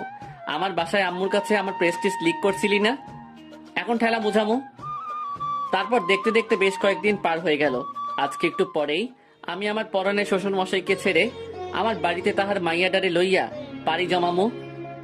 বাজান, তোমারে খুব মিস করব, সময় পেলে তোমার আব্বার কাছে চলে আসবা। আব্বা গো, আমিও আপনাকে খুব মিস করব। ভালো থাকবেন আর নিজের শরীরের যত্ন নিবেন। তারপর সবাইকে বিদায় জানিয়ে শ্বশুর বাড়ি থেকে আমার বাড়ির উদ্দেশ্যে রওনা হলাম। বাড়িতে পৌঁছে ফ্রেশ হয়ে কিছুক্ষণ বিশ্রাম নিয়ে আবারও আড্ডাখানায় গিয়ে যোগ দিলাম। আড্ডাখানায় যেতেই, কি রে মাম্মা, শ্বশুর বাড়ির খাবার খেয়ে তো মোটা হয়ে গেছিস। আরে বেটা, শ্বশুর বাড়িতে যেই যত্নটা করছে, আগে জানলে ল্যাংটা কালে বিয়ে করে নিতাম। বলিস কি মামা? কমুনা। বুঝতে পারছি, বইয়ের ছাড়া খায়া ফিট হয়ে গেছস। এ বেটা, আমার কি তোর ব্যাককেল মনে হয় নাকি? বউকে আরো উল্টো বাস দিয়ে আনছি। এখন আমার বাসায় গিয়ে দেখবি বউ আমার একেবারে তারের লাহান সোজা হইয়া গেছে। হয়েছে, তোর চাপা রাখ, দেখমু গিয়ে কেমন সোজা করছস। তারপর হারামিগুলার সাথে কিছুক্ষণ আড্ডা দিয়ে রাতে বাসায় ফিরলাম। তারপর রাতের খাবার শেষ করে রুমে আসতেই স্যার, তোমাকে আমার কিছু বলার ছিল। বলো। দেখ, আমরা দুজন দুজনকে সহ্য করতে পারি না। সব সময় ঝগড়া বিবাদ লেগেই থাকে। যেখানে স্বামী স্ত্রী একে একজনের বিপদে আপদে পাশে দাঁড়ায়, সেখানে আমরা ব্যস্ত থাকি একজন আরেকজনের বিপদের কারণ হওয়ার জন্য। সেটা ঠিকই বলছো। স্যার, আমরা হয়তো কখনোই একসাথে হ্যাপি থাকতে পারবো না। আচ্ছা, আমরা চাইলেই তো সবকিছু ভুলে গিয়ে আবারও নতুন করে শুরু করতে পারি। সেটা সম্ভব না, কারণ আমরা দুজনেই একই ক্যাটাগরির। আচ্ছা ঠিক আছে, আমি আর কখনো তোমার সাথে অকারণে ঝগড়া করব না, কখনো তোমার কষ্টের কারণ হব না। না স্যার, এটা বলা যতটা সহজ, করা ততটাই কঠিন। তাহলে তুমি কি বলতে চাচ্ছ? স্যার, আমাকে ভুল বোঝো না, আমি তোমার সাথে থাকতে পারবো না। মানে আমি ডিভোর্স চাই। রিয়ার মুখে এই কথাটা শোনা মাত্রই আমি বাকরুদ্ধ হয়ে গেলাম। তারপর নিজেকে কিছুটা স্বাভাবিক করে নিয়ে বললাম, তো তুমি আমার সাথে মজা করছো তাই না? না, আমি তোমার সাথে মোটেও মজা করছি না। আচ্ছা, আমি তো বলেছি আমি আর তোমার কষ্টের কারণ হব না, আর তোমাকে কখনো কোনো ধরনের প্রেশার ক্রিয়েট করব না। আচ্ছা, আমি ভুল করে থাকলে প্লিজ মাফ করে দাও। দেখো স্যার, এসব বলে আর কোনো লাভ হবে না। আমি তোমাকে চাই না, সেটা একবার বোঝার চেষ্টা করো। রিয়া, আমি নিচে ঘুমাবো, তোমার সাথে কখনো বাজে ব্যবহার করব না। প্লিজ রিয়া, দেখো আমার আম্মু তোমায় অনেক ভালোবাসে, আমি ওনাকে কি জবাব দেব? উনি অনেক কষ্ট পাবে। প্লিজ রিয়া। উফ স্যার, তুমি বুঝতে চাচ্ছ না কেন? তোমার সাথে থাকাটা আমার পক্ষে সম্ভব না। আচ্ছা, অনেক রাত হয়েছে, এখন ঘুমাও, আমরা সকালে কথা বলি। কি যেন ভেবে বলল রিয়া। আচ্ছা ঠিক আছে, ঘুমাও। না, তুমি ঘুমাও, আমি একটু বাইরে যাব। কথাটা বলার সাথে সাথে রিয়া কিছু না বলে চুপচাপ শুয়ে পড়লো। আর আমি বাইরে এসে করিডোরে দাঁড়িয়ে ভাবছি আমার ভুলটা কোথায়। আচ্ছা, আমি তো ওকে বলেছি আমি আর ওকে বিরক্ত করব না, তবুও ও বুঝতে চাচ্ছে না কেন? আমার নিজের জন্য এতটা কষ্ট হচ্ছে না, তবে আমি আমার ফ্যামিলিকে কি জবাব দেব? কি বলবো আম্মুকে? কথাগুলো ভাবতে ভাবতেই চোখের কোণ থেকে কয়েক ফোঁটা জল গড়িয়ে পড়লো। তারপর রুমে গিয়ে একটু ঘুমানোর চেষ্টা করলাম, কিন্তু চোখের পাতাটা কোনোভাবেই এক করতে পারছি না। বুকের ভেতরটার ভয়ানক তীব্র যন্ত্রণায় ছটফট করছি। রিয়ার দিকে তাকিয়ে দেখি ও নিশ্চিন্তে ঘুমাচ্ছে। খুব ইচ্ছে করছে ওর মায়া মাখা মুখটায় একটা সুখের পরশ এঁকে দিয়ে খুব করে বলতে, প্লিজ তুমি আমাকে ছেড়ে যেও না। আচ্ছা, হঠাৎ ওর ছেড়ে যাওয়ার কথায় আমি এত কষ্ট পাচ্ছি কেন? আমি কি তাকে সত্যি সত্যি ভালোবেসে ফেলেছি? না, কিছুই বুঝে উঠতে পারছি না। সকালে রিয়া নাস্তা করে রুমে আসতেই বললাম, রিয়া রেডি হয়ে নাও, উকিলের কাছে যাব তোমার ডিভোর্সের জন্য। ভেবেছিলাম কথাটা শোনার পর রিয়া কিছুটা শকড হবে, কিন্তু তেমন কিছুই ঘটলো না। উল্টো ও স্বাভাবিক স্বরে বলল, আমি রেডি হয়ে নিচ্ছি, তুমি নাস্তা করবে না? না, বাইরে খেয়ে নিব, তুমি রেডি হয়ে নাও। রিয়া রেডি হওয়ার পর ওকে নিয়ে বেরোতে যাব, তখনই আম্মু এসে, কিরে, তুই এই সময় বৌমাকে নিয়ে কোথায় যাচ্ছিস? একটু ঘুরতে যাব, বাসায় বসে বোরিং লাগছে। তা নাস্তা করবি না? নাস্তা করে যা। না আম্মু, এমনিতেই লেট হয়ে গিয়েছে, আমি বাইরে খেয়ে নেব, তুমি টেনশন করো না। কিরে, তোর চেহারাটা এমন শুকনো শুকনো লাগছে কেন? মলিন হাসির আড়ালে চেহারার কষ্টের ছাপটা লুকানোর চেষ্টা করে বললাম, না আম্মু, আমি ঠিক আছি। তারপর রিয়াকে নিয়ে বেরিয়ে পড়লাম উকিলের অফিসের উদ্দেশ্যে। গাড়িতে আমি চুপচাপ হয়ে বসে থাকলেও লক্ষ্য করলাম রিয়ার মধ্যে তার কোনো প্রতিক্রিয়াই হচ্ছে না। ও স্বাভাবিকভাবেই বসে বাইরে প্রকৃতিটাকে উপভোগ করছে। তারপর যথাসময়ে উকিলের অফিসে পৌঁছে কথাবার্তা বলে জানতে পারলাম আমাদের ডিভোর্স হবে, কিন্তু শর্ত হচ্ছে আমাদের এখন থেকে 3 মাস অবধি একই ছাদের নিচে একসাথে কাটানো লাগবে। তারপর 3 মাস পরেও যদি আমরা এখানে এসে স্বীকার করি যে আমরা একসাথে থাকতে চাচ্ছি না, তাহলে আমাদের ডিভোর্স হবে। তারপর উকিলের অফিস থেকে বেরিয়ে রিয়াকে জিজ্ঞেস করলাম, এখন কি করব? এখানে তো আর কিছু করার নেই, আমাদের 3 মাস অপেক্ষা করা ছাড়া আর তো কোনো উপায় দেখছি না। তা তুমি কি আমার বাসায় যাবে নাকি তোমাদের বাসায় দিয়ে আসবো? দেখো প্লিজ, আব্বু আম্মুকে এই কথাটা জানিও না। ডিভোর্স হওয়ার পর আমি ওনাদের জানাবো, তার আগে ওনারা জানতে পারলে আমার উপর প্রেশার ক্রিয়েট করবে। আর এই 3 মাস স্বাভাবিক হয়েই তোমার সাথে থাকবো। আচ্ছা ঠিক আছে, তবে এটা খেয়াল রাখবা আমার আব্বু আম্মু যেন এসবের কিছু জানতে না পারে। জানবে না। তারপর রিয়াকে নিয়ে বাসায় এসেই আমি আড্ডাখানার উদ্দেশ্যে বেরিয়ে পড়লাম। ভেতরে কষ্টগুলো ভেতরেই থেকে যাচ্ছে, না কাউকে বলতে পারবো না, কাউকে বোঝাতে পারবো। হয়তো হারামিগুলোর সাথে কিছুক্ষণ আড্ডা দিতে পারলে মনের কষ্টগুলো কিছুটা হালকা হবে। আর মনে রাস্তায় হাঁটছি আর এই কথাগুলো ভাবতেছি। যত কিছুই ঘটে যাক না কেন, কাউকে কিছু বুঝতে দেওয়া যাবে না। আমাকে শক্ত হতে হবে, নিজের সাথে লড়াই চালিয়ে যেতে হবে। কিন্তু আমি যে এখনই ক্লান্ত হয়ে গেছি, কষ্টগুলো আর নিতে পারছি না। শত চেষ্টা করেও নিজেকে সামনে নিতে পারছি না। তারপর আড্ডাখানায় পৌঁছাতেই, কি রে মামা, কি অবস্থা? দোস্ত, জব্বর ভালা। তোদের কি অবস্থা? কিরে, তোর চেহারা এমন লাগছে কেন? কি হয়েছে তোর? কই কিছু না তো। দেখ সাদ, আমি তোকে ন্যাংটা কাল থেকে চিনি। তুই সব সময় হাসি খুশি থাকিস, কিন্তু আজ এমন মন মারা হয়ে আছিস কেন? আর ধুর বেটা, তেমন কিছু হয় নাই, এমনিতে একটু মন খারাপ আর কি। আচ্ছা, তোর যত মন খারাপ, চল আজকে একটু বাইরে থেকে ঘুরে আসি। না রে, আজকে না, অন্য একদিন। তারপর হারামি দুইটা আমাকে এক প্রকার জোর করেই আমাকে নিয়ে ঘুরতে বের হলো। সারাদিন ঘোরাঘুরির পর সন্ধ্যার দিকে যেই ফিরলাম, ভেতরের কষ্টগুলো আবারও আমাকে গ্রাস করতে শুরু করলো। কোনো রকম রাতের খাবারটা খেয়ে তারপর বাসায় রাখা ঘুমের ওষুধ, এর থেকে বেশ কয়েকটা ঘুমের ট্যাবলেট খেয়ে শুয়ে পড়লাম। অতিরিক্ত ক্লান্তি আর ঘুমের মেডিসিন খাওয়ার কারণে কিছুক্ষণের মধ্যেই ঘুমিয়ে গেলাম। সকালে আম্মুর ডাকে ঘুম ভাঙলো। কে রে, এত বেলা হয়ে গেছে, তবুও তোর ঘুম শেষ হচ্ছে না? মোবাইলের কি বাটামটাতে চাপ দেওয়ার পরই স্ক্রিনে তাকিয়ে দেখি 10টা বেজে গিয়েছে। এ কি আম্মু, 10টা বেজে গেছে? তুমি আমাকে আগে ডাক দিবা না? এর আগেও বেশ কয়েকবার তোকে ডেকে গিয়েছি, কিন্তু তুই তো উঠিসই না। ও আসলে কালকে একটু ঘোরাঘুরি করেছি তো, তাই হয়তো ক্লান্তির কারণে এমনটা হয়েছে। আচ্ছা আম্মু, তুমি যাও, আমি ফ্রেশ হয়ে আসতেছি। আম্মু আমার কাছে এসে বসে, আমার মাথায় হাত বুলিয়ে দিয়ে, কি রে বাবা, তোর কি হয়েছে? কালকে সকাল থেকে লক্ষ্য করছি তুই কেমন যেন হয়ে গেছিস। আরে আম্মু, কিছু হয় নাই, আমি ঠিক আছি। এই, আমি না তোর মা, আমাকে বল না তোর কি হয়েছে। আম্মু, আমি ঠিক আছি, আমার কিচ্ছু হয়নি। কথাটা বলার সাথে সাথেই আম্মু এক প্রকার ডাক দেখিয়েই আমার রুম থেকে বেরিয়ে গেল। এই আম্মুটা না একদমই আমার কথা বিশ্বাস করছে না। এই মা জাতি টানা বড়ই অদ্ভুত। আপনি ভালো থাকার অভিনয়টা সবার সামনে করতে পারলেও এই মায়ের সামনে এসে আপনি হেরে যাবেন, আপনার অভিনয় চোখে ধরা পড়ে যাবে। প্রায় 15 দিন পর, এই 15 দিন আমি আর রিয়া একই ছাদের নিচে থেকেছি ঠিকই, কিন্তু আমাদের মধ্যে কোনো কথাই হতো না, যে যার মতো থাকতাম। অবশ্য প্রথম দিকে আমি ওর সাথে নিজে থেকে কথা বললেও ও সবসময় আমাকে ইগনোর করত, আমাকে অবহেলা করত। এক কথায় আমাকে তার বিরক্ত লাগতো। তাই এখন আর আমিও তাকে বিরক্ত করি না। রাতে খাবার খেয়ে রুমে আসতে রিয়া বলে উঠলো, স্যার, কালকে একটু আমার ফ্রেন্ডের বাসায় যাওয়া লাগবে, খুব অসুস্থ, তাই একটু দেখতে যাব। আমাকেও যেতে হবে, আম্মুকে নিয়ে যাও। না না, আমি একাই যেতে পারবো। সে কি, একা কিভাবে যাবে? আচ্ছা ঠিক আছে, আমি তোমায় নিয়ে যাব। দেখো, তোমার সাথে আমার ডিভোর্স হয়ে গেছে, কয়েকদিন পর কাগজটা পেলেই আমরা দুজন দু রাস্তায়। প্লিজ, আমি এখন। এতটুকু বলেই রিয়া থমকে গেল। কি ব্যাপার, কি হয়েছে? এমন করতেছো কেন? রিয়া কিছু বলতে পারছে না, শুধু আমার পিছনের দিকে তাকিয়ে কেমন যেন করতেছে। আমি হুট করে পিছনের দিকে তাকাতেই দেখি আম্মু আমার পিছনে দাঁড়িয়ে আছে। তার মানে কি আম্মু আমাদের সব কথা শুনে ফেলেছে? পায়ের নিচ থেকে মাটি সরে যেতে লাগলো, চারদিকটা কেমন যেন অন্ধকার হয়ে যেতে লাগলো। আম্মুকে এখন কি বলবো, আমার মাথায় কিছুই আসতেছে না। আম্মু কিছু বলতেছে না, শুধু চুপচাপ দাঁড়িয়ে একবার আমার দিকে আরেকবার রিয়ার দিকে তাকাচ্ছে। তারপর হঠাৎ করে আম্মু আমাদের কিছু না বলে রুম থেকে চলে গেল। আই এম সরি, আমি ভাবি নাই এমনটা হয়ে যাবে। আচ্ছা তুমি ঘুমাও, আমি আম্মুর কাছে যাচ্ছি। শোনো, আমি কি তোমার সাথে আসবো?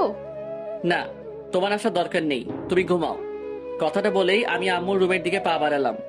আম্মুর রুমে প্রবেশ করতে দেখলাম আম্মু হুইল চেয়ারে বসে দোল খাচ্ছে।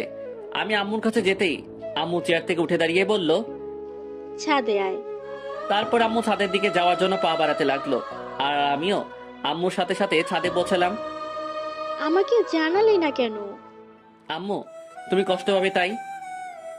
তো আজ না কাল তো সবাই জানবে। কিন্তু যে কয়েকদিন এটা চাপা থাকবে ততদিনই তো তোমরা একটু হাসি খুশি থাকবে। আম্মু প্লিজ, তুমি এই বিষয়টা আর অন্য কাউকে জানিও না। আচ্ছা, তোদের সমস্যাটা কি? আম্মু প্লিজ, ওসব জানতে চেও না। তুমি প্লিজ এই কথাটা আর কাউকে বইলো না। আম্মু কিছুক্ষণ চুপ থেকে বলে, আচ্ছা, তবে এটা ঠিক করছিস না। কথাটা বলেই আম্মু ছাদ থেকে নিচে চলে যেতে লাগলো। পরের দিন সকালে নাস্তা করে রিয়া তার বান্ধবীর বাড়ি যাওয়ার জন্য রওনা হয়ে গেল। তারপর প্রায় বিকেলের দিকে বাসায় আসলো। রিয়া বাসায় আসতেই আমি আড্ডাখানার উদ্দেশ্যে বেরিয়ে পড়লাম। আড্ডাখানায় যাওয়ার পথে আমার এক স্কুল ফ্রেন্ড ইকবালের সাথে দেখা। আরে সাপ, তুই কেমন আছিস? ভালোই, তোর কি অবস্থা? হ্যাঁ ভালো। তা তোকে তো দেখাই যায় না, থাকিস কোথায়? আরে দোস্ত, ভৈরব হাজী আহমদ কলেজে অ্যাডমিট হয়েছিলাম। এখন তো বাসা থেকে গিয়ে প্রতিদিন কলেজ করা সম্ভব না, আর নানার বাড়ি তো ভৈরবে, তাই নানার বাড়িতে থেকেই পড়াশোনাটা চালাতে হচ্ছে। ও আচ্ছা। তারপর বল, তোর কি অবস্থা? শুনলাম বিয়ে করে নিয়েছিস। তা মামা, ভাবিটাকে তো দেখালি না। তোর ভাবিকে তো আগেই দেখেছিস। মানে? রিয়াই তোর ভাবি। কি? তার মানে তুই যার সাথে রিলেশনে গিয়েছিলি? হুম। কিন্তু আমি তো সকালের দিকে খালার বাসা থেকে আসার সময় রিয়াকে দেখলাম অন্য একটা ছেলের সাথে একই রিক্সায় ঘুরে বেড়াচ্ছে। ওর কথাটা শোনা মাত্রই ভেতরটা কেমন যেন কেঁপে উঠলো। আরে না, কি বলিস? রিয়া তো রিয়ার বান্ধবীর বাসায় গিয়েছে, তুই হয়তো ভুল দেখেছিস। আরে না বেটা, আমার নিজ চোখে দেখেছি। তাহলে হয়তো ওর কোনো আত্মীয় টাত্মীয় হবে। আচ্ছা দোস্ত, তাহলে চল আড্ডাখানায়। না রে দোস্ত, আমার একটু বাজারের ভেতরে কাজ আছে। ও আচ্ছা, ঠিক আছে, ভালো থাকিস। তুইও। তারপর আমিও আড্ডাখানার উদ্দেশ্যে পা বাড়ালাম। মাথাটা কেমন যেন ঘুরছে। তাহলে রিয়া কি আমাকে মিথ্যা বললো? ও কি কারোর সাথে রিলেশনে জড়িয়ে গিয়েছে? না না, এটা কিভাবে সম্ভব? ও তো এমনটা করলে অন্তত আমি টের পেতাম না। কিছুই ভাবতে পারছি না, সবকিছু যেন মাথার উপর দিয়ে যাচ্ছে না, কিছুই ভালো লাগছে না। তাই আড্ডাখানায় না গিয়ে আবারও বাসার দিকে পা বাড়ালাম। বাসায় পৌঁছে আমার রুমে যেতেই দেখি রিয়া বিছানায় শুয়ে টিভি দেখছে। আমি টিভি রিমোটটা হাতে নিয়ে টিভিটা অফ করে দিতেই রিয়া বলে উঠলো, কি ব্যাপার, টিভি অফ করলো কেন? চেয়ারে বসতে বসতে, তুমি তোমার কোন ফ্রেন্ডের বাসায় গিয়েছিলে? কেন? জানতে চাচ্ছি আর কি। আমি তোমার সব প্রশ্নের উত্তর দিতে বাধ্য নই। হ্যাঁ সেটাই তো, কারণ আমার সব প্রশ্নের উত্তর দিতে গেলে তো তোমার সব কুকর্ম ধরা পড়ে যাবে। কি বাজে কথা বলছো? তুমি তোমার কোনো মেয়ে ফ্রেন্ডের বাসায় যাওনি। তুমি কার সাথে ঘুরতে বের হয়েছিলা? কোনো নাগরের সাথে? দেখো স্যার, তুমি কিন্তু সীমা অতিক্রম করছো। আমি আফরিনের বাসায় গেছিলাম, ও অসুস্থ। তুমি আফরিনকে কল দিয়ে জানতে পারো। পকেট থেকে মোবাইলটা বের করেই আফরিনকে কল দিলাম। কল রিসিভ হতেই, আসসালামু আলাইকুম। ওয়ালাইকুম আসসালাম। ভাইয়া কেমন আছেন? জি বোন, ভালো।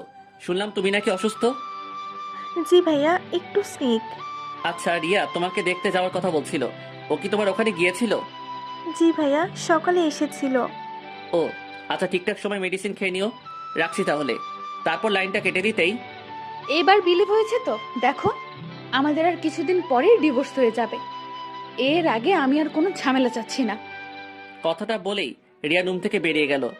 আমারও ভালো লাগছিল না, তাই বিছানায় শুয়ে পড়লাম একটু বিশ্রামের জন্য। কিন্তু মাথা থেকে একটা বিষয় কিছুতেই যাচ্ছে না। ইকবাল কি তাহলে সত্যি ভুল দেখলো? 21 দিন পর, রাত প্রায় 3টা, কোন এক অজানা কারণে ঘুমটা ভেঙে গেল। হঠাৎ বিছানার দিকে চোখ যেতেই দেখি রিয়া বিছানায় নেই। কি ব্যাপার, এত রাতে রিয়া কোথায় যাবে? মুহূর্তের মধ্যে আবার ভাবলাম হয়তো টয়লেটে গিয়েছে। কথাটা ভেবেই আবার চোখের পাতা বন্ধ করে ঘুমানোর চেষ্টা করলাম। কিন্তু রহস্যময় ব্যাপার হলো, আমার কেন যেন মনে হচ্ছিল কিছু একটা ঝামেলা আছে। না, একটু সজাগ থেকে দেখি তো। টয়লেটে গেলে তো 15 মিনিটের বেশি লাগার কথা না। 20 মিনিট হয়ে যাবার পরও রিয়ার কোনো খোঁজই নাই। বিছানা থেকে উঠে দৃঢ় পায়ে আসতে হাসতে টয়লেটের দরজার কাছে গিয়ে দরজায় কান রাখতে যা শুনলাম তা শোনার জন্য মোটেও প্রস্তুত ছিলাম না। ভেতরে যা ঘটছে, রিয়া সম্ভবত কারোর সাথে সম্পর্কে জড়িয়ে গিয়েছে, আর তার সাথে মোবাইলে কলের মাধ্যমে কথা বলছে। বাবু, তুমি একদম টেনশন করো না তো। সাদের সাথে আমার ডিভোর্সটা হয়ে গেলেই আমরা বিয়ে করে নেব। কি বলো তুমি এসব? আমি টেনশন করবো না তো কে করবে? তোমাকে অন্যের ঘরে রেখে আমি কিভাবে টেনশন মুক্ত থাকি তুমি বলো? আমি বুঝি তোমার কষ্ট হয়, কিন্তু আমিও তো তোমাকে ছাড়া ভালো নেই। আর মাত্র 2 মাস 9 দিন, তারপরে আমরা এক হয়ে যাব। না, কথাগুলো আর শুনতে পারছি না। দরজার কাছে কানটা সরিয়ে নিলাম। ভেতরটা কষ্টে আর ঘৃণায় ফেটে যাচ্ছে। আমি কিনা তাকে হারানোর যন্ত্রণায় শেষ হয়ে যাচ্ছিলাম। দরজার সামনে দাঁড়িয়ে আছি, প্রায় 10 মিনিট হয়ে গেছে। কিছুক্ষণ পরে রিয়া টয়লেট থেকে বের হতেই আমাকে দেখে থমকে গেল। ভয়ার্ত চেহারা নিয়ে রিয়া আমার দিকে এক দৃষ্টিতে তাকিয়ে আছে। কিছুক্ষণ পরেই রিয়া টয়লেট থেকে বের হতেই আমাকে দেখে থমকে গেল। ভয়ার্ত চেহারা নিয়ে রিয়া আমার দিকে এক দৃষ্টিতে তাকিয়ে আছে। কি ব্যাপার, এত ভয় পাচ্ছ কেন? কিছু হয়েছে? কই না তো। ওর কাছে গিয়ে, আরে কি হয়েছে আমাকে বলো, ভয় পাইছো? আরে ভয় পেও না, আমি আছি তো, যাও গিয়ে শুয়ে পড়ো। আপনারা কি ভাবছেন এত বড় একটা কাহিনী হয়ে গেল আর আমি ওকে কিছুই বলিনি? কেন? কারণ আমি এই কাহিনীটা অনেক আগে জেনে গিয়েছি। যেদিন ও প্রথম আমাকে ডিভোর্সের কথা বলেছিল, ওই দিনই আমার সন্দেহ হয়েছিল যে কিছু তো একটা গন্ডগোল আছেই।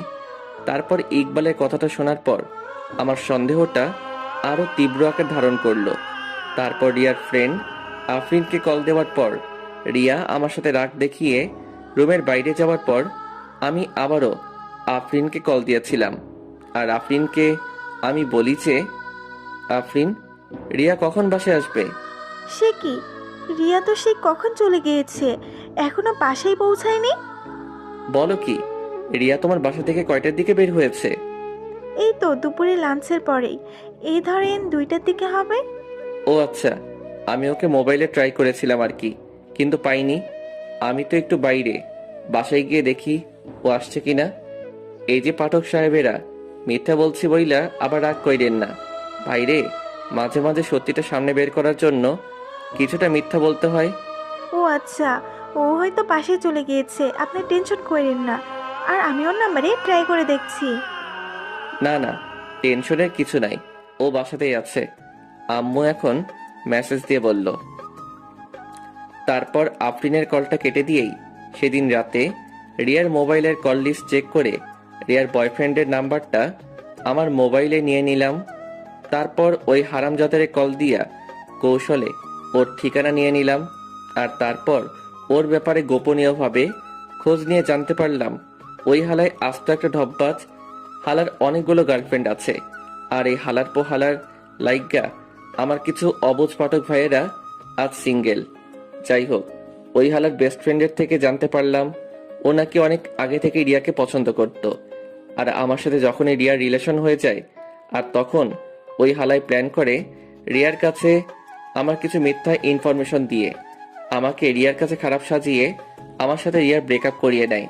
আর তারপর রিয়ার একাকিতার সময়গুলোতেও ও পাশে থাকার অভিনয় করে ওর দুর্বলতার সুযোগ নিয়ে ওকে প্রপোজ করে। রিয়ার ভরসার হাত হয়ে রিয়ার পাশে দাঁড়ানোর আশ্বাস দেয়। আর রিয়াও ব্যাককেলের মতো ওর ফাঁদে পাড়া দিয়ে দেয়। আর ওই হারামজাদার নামটা হচ্ছে রোহান। আর রোহানের ফ্রেন্ডের সাথে কথা বলে যতটুকু জানতে পারলাম, রিয়া নাকি আমাকে অসম্ভব ভালোবাসতো, কিন্তু রুহাইন্নার দেওয়া কিছু ভুল ইনফরমেশনের জন্য ও আমাকে ছেড়ে যেতে বাধ্য হয়েছিল। আর সবকিছু জানার পরও আমি এখনো কেন চুপ আছি, রিয়াকে কেন সবকিছু বলে দিচ্ছি না, এই প্রশ্নটা আপনাদের মনে করেন আসছে তো? দেখেন, আমি যদি এখন রিয়াকে সবকিছু বলে দেই তাহলে রিয়া আমাকে বিশ্বাস নাও করতে পারে। তাই আমি আর আমার হারামি দুইটা বেস্টু লইয়া একখান সেই লেভেলের প্ল্যান তৈরি করলাম। আর আমাদের প্ল্যানটা হচ্ছে, রোহান যখনই তার অন্য গার্লফ্রেন্ডের সাথে মিট করতে যাবে তখনই সরাসরি রিয়াকে সেখানে যে কোনো উপায়ে হাজির করে ওই হালার আসল রূপটা রিয়ার সামনে লাইভ উপস্থাপন করব। এই যে পাঠক ভাইয়েরা, আপনারা আবার কাউকে এই প্ল্যানের কথা কইয়েন না, তাইলে রোহাইন্না জেনে গেলে সব প্ল্যান ভেস্তে যাইব। এখন তাড়াতাড়ি ভিডিওতে একটি লাইক কমেন্ট করেন তো। তারপর রিয়া কেমনভাবে যেন আমার দিকে বারবার পিছনে ফিরে তাকাতে তাকাতে রুমে গিয়ে কাচুমাচু হয়ে শুয়ে পড়ল। আর এই যে আমিও যাই একটু ঘুমাই গিয়ে। আপনাদের সাথে কথা বলতে বলতে এমনিতেই আমার সাদের ঘুমের 12টা বেজে গিয়েছে। Good night. তারপর প্রায় 3 দিন পর আমরা আমাদের প্ল্যানের সফলতার দ্বারপ্রান্তে পৌঁছালাম। মানে আজকে রুহাইন্না তার আরেকটা গার্লফ্রেন্ড লইয়া কিশোরগঞ্জ নেহাল পার্কে অবস্থান করিতেছে। আর আমিও রিয়ারে কল দিয়া কইলাম, রিয়া, তোমার আব্বু কিশোরগঞ্জ নেহাল পার্কের সামনে অ্যাক্সিডেন্ট করেছে, তুমি এক্ষুনি ওখানে চলে আসো। আর তারপর প্রায় 13 মিনিট পরেই রিয়া ওখানে এসে হাজির। তারপর দৌড়াতে দৌড়াতে আমার কাছে এসে বলল, স্যার, আব্বু কোথায়? আরে শান্ত হও, তোমার আব্বুর কিচ্ছু হয় নাই। মানে তাহলে আমাকে যে বললা আব্বু অ্যাক্সিডেন্ট করেছে? মানেটা আমার সাথে আসলেই বুঝতে পারবা। তারপর রিয়ার হাত ধরে নেহাল পার্কে প্রবেশ করে রোহানের পিছন থেকে আমি রিয়াকে ওর কাছে নিয়ে গিয়ে, দেখো তো চিনতে পারো কিনা তোমার এই নাগরকে, যার মিথ্যে মায়া জড়িয়ে গিয়ে আমাকে ভুল বুঝে ছেড়ে গিয়েছিলে, আবার এখন বিয়ের পরও আমাকে আবার ছেড়ে যাচ্ছ এই ভণ্ডটার জন্য। রিয়া রোহানের সামনে যেতেই রোহানের গালে একটা ঠাস করে শব্দ শুই না বুঝতে পারলাম অ্যাকশন ডাইরেক্ট কেলানিতে চইলা গেছে। ওই হালা, তোর জন্মের ঠিক আছে? তুই নাকি আমার জন্য 13 নদী পার কইরা আমাকে সেফটি দিতে পারবি, এই তার নমুনা? তুই আমাকে কেন ঠকাইলি? তারপর রিয়া পাশে রাখা একটা আইক্কাওয়ালা বাস লইয়া রোহাইন্নারে ইচ্ছা মতো কেলাইতে লাগলো। অবস্থা বেগতিক দেখা রোহাইন্নার সাথে রোহাইন্নার গার্লফ্রেন্ডটাও বেইমানি কইরাল্ল। আই মিন রিয়ার সাথে যোগ করিয়া রোহাইন্নারে কেলাইতে লাগিল। আর আমিও সেই লেভেলের ভাব লইয়া ক্যামেরাম্যান সাইজ্জা সব অ্যাকশন কাহিনীগুলা শুট করিতে লাগিলাম। তারপর অবস্থা বেগতিক দেখা আমি রিয়া আর ওই মায়াডার কাছে গিয়ে কইলাম, বইন রে, তোরা এই অবুজ পোলাডারে আর মারিস না, বেচারি মইরা যাইব। তারপর দেখলাম মহিলা দুইটা আমার দিকে বাঁশ লইয়া আগাইতে লাগিল। আমি করুণ অবস্থায় পড়িয়া কইলাম, বইন রে, ওই হালারে মার ইচ্ছা মতো মার, তোরা মারতে থাক, আমি তোদের লাইগা ঠান্ডা পানি লইয়া আইতাছি। ইস, বইন দুইটা এক্কেরে হাঁপাইয়া গেছে। তারপর ফট কইরাই একেবারে হোসাইন বোল্টের গতিতে হাইটটা হাইটটা ঠান্ডা পানি সন্ধানে রওনা হইয়া গেলাম। তারপর পানি লইয়া যেই পৌঁছালাম, দেখি মাইয়া দুইটা রোহান্নারে মাইরা একেবারে হোতাইয়া দিছে। আমি দৌড়াইয়া গিয়ে রোহাইন্নারে কাছে গিয়ে কইলাম, হাই হাই, তোমরা ওরে মেরে ফেলছো নাকি? উল্টো আরো ওই দুই মহিলা কইল, মেরে ফেলছি, ভালো করছি, নয়তো আরো অনেকগুলো মেয়ের জীবন ও নষ্ট করত। তারপর রোহাইন্নারে তাড়াতাড়ি অ্যাম্বুলেন্সে কইরা মেডিকেলে পাঠাইয়া ওই মহিলাডারে ওর বাড়িতে পাঠাইয়া আমার সাথে মহিলাডারে আমার সাথে লইয়া বাড়ির উদ্দেশ্যে ভাগা দিলাম। বাড়িতে আইসা ফ্রেশ হইয়া যেই আমার রুমে গেলাম, দেখি মাইয়া আমার সেই লেভেলের দুঃখী ভাব লইয়া চোখের জল ঝরাইতেছে।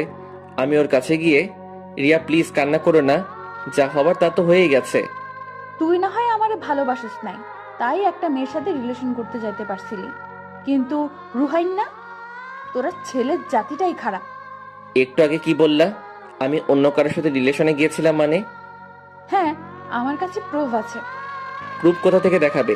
আমি তো রিয়া ছাড়া অন্য কারোর সাথে সম্পর্কে যাইনি। কি, কোথায় দেখাও তো। ওর মোবাইলে একটা ভিডিও দেখিয়ে। এই মেয়েটা কে? আমি ভালো করে লক্ষ্য করে বুঝতে পারলাম এটা আদ্রিতা। ও আমার ফ্রেন্ড মামুনের ছোট বোন। এটা তো আদ্রিতা। কয় নাম্বার জিএফ এটা? What are you mad? এটা আমার ফ্রেন্ডের ছোট বোন বাসায় যাওয়ার জন্য রাস্তায় দাঁড়িয়েছিল রিক্সার জন্য। তো আমিও তখন তাদের বাসার ওই দিকে যাচ্ছিলাম, তাই ওকে ওর বাসায় নামিয়ে দিয়েছি। মিথ্যা কেন বলো? তোমার ওর সাথে রিলেশন আছে। দেখ ভাই, আমি তোর সত্যিটাই বলছি। এখন তুই বিশ্বাস করলে করতে পারিস, আর অবিশ্বাস করলেও করতে পারিস। তোর বিশ্বাস বা অবিশ্বাসে আমার কিচ্ছু যায় আসে না। হ্যাঁ, সেটাই তো। আমি তোমার লাইফে না থাকলেও তো তোমার কিচ্ছু হবে না। তোমার তো আবার অভাব নাই। মুখ সামনে কথা বলবা।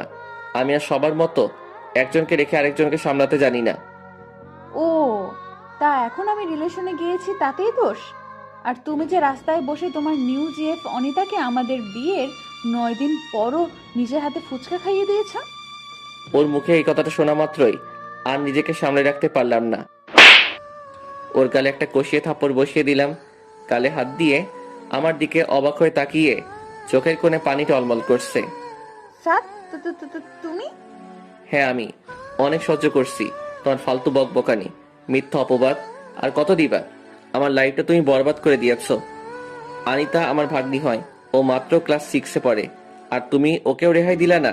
একটা মানুষের মনের চিন্তাধারা যে এতটা নীচ আর জঘন্য হতে পারে তা আমার ভাবা ছিল না। আর শুনো, আমি এই রিয়া ছাড়া আর অন্য কাউকে মন দিতে পারিনি, তাই অন্য কারোর সাথে সম্পর্কেও জড়াতে পারিনি। তুমি আদ্রিতা আর আনিতার সাথে কথা বলে দেখতে পারো, আর এই দুজনেই তোমার কথা খুব ভালোভাবে জানে, আর তারা এও জানে তুমি আমার বিবাহিতা স্ত্রী। কি? তাহলে আফরিনও আমার সাথে বেইমানি করলো? মানে? চলো এক্ষুনি আফরিনের বাসায় যাব। তোমার প্রয়োজন থাকলে তুমি যাও, আমি যেতে পারবো না। আমার হাতটা ছেড়ে দিয়ে। ও, তার মানে তোমার মনে ভেজাল আছে, তাই তুমি যেতে চাচ্ছ না। আচ্ছা ঠিক আছে, চলো। তারপর রিয়াকে নিয়ে বাইকে করে সোজা আফরিনের বাসার উদ্দেশ্যে রওনা হলাম। প্রায় 10 মিনিট পর আফরিনের বাসায় পৌঁছে কলিং বেল চাপ দিতেই আফরিন দরজা খুলে আমাদের দুজনকে একসাথে দেখে কিছুটা ভয় পেয়ে গেল। রিয়া, এই সময় তুই? আমাকে তো আসার আগে জানালিও না। আচ্ছা, তোমার শরীরের অবস্থা এখন কেমন? জি ভাইয়া, ভালো। কি রে আফরিন, ঘরে আসতে বলবি না? হ্যাঁ, সে কি, ঘরে আয়। তারপর আমি আর রিয়া আফরিনের ঘরে যেতেই রিয়া আফরিনকে জিজ্ঞেস করলো, আফরিন, তোর হাজবেন্ড কোথায়? ও তো অফিসে একটু বাইরে গিয়েছে। ও দেখ আফরিন, তুই অসুস্থ, তাই তোকে কোনো প্রেশার ক্রিয়েট করতে চাচ্ছি না। তুই শুধু এতটুকু বলে দে যে আমি তোর কি ক্ষতি করেছি যার জন্যে আমাকে তুই এত বড় শাস্তি দিলি। আমি আবার কি করলাম?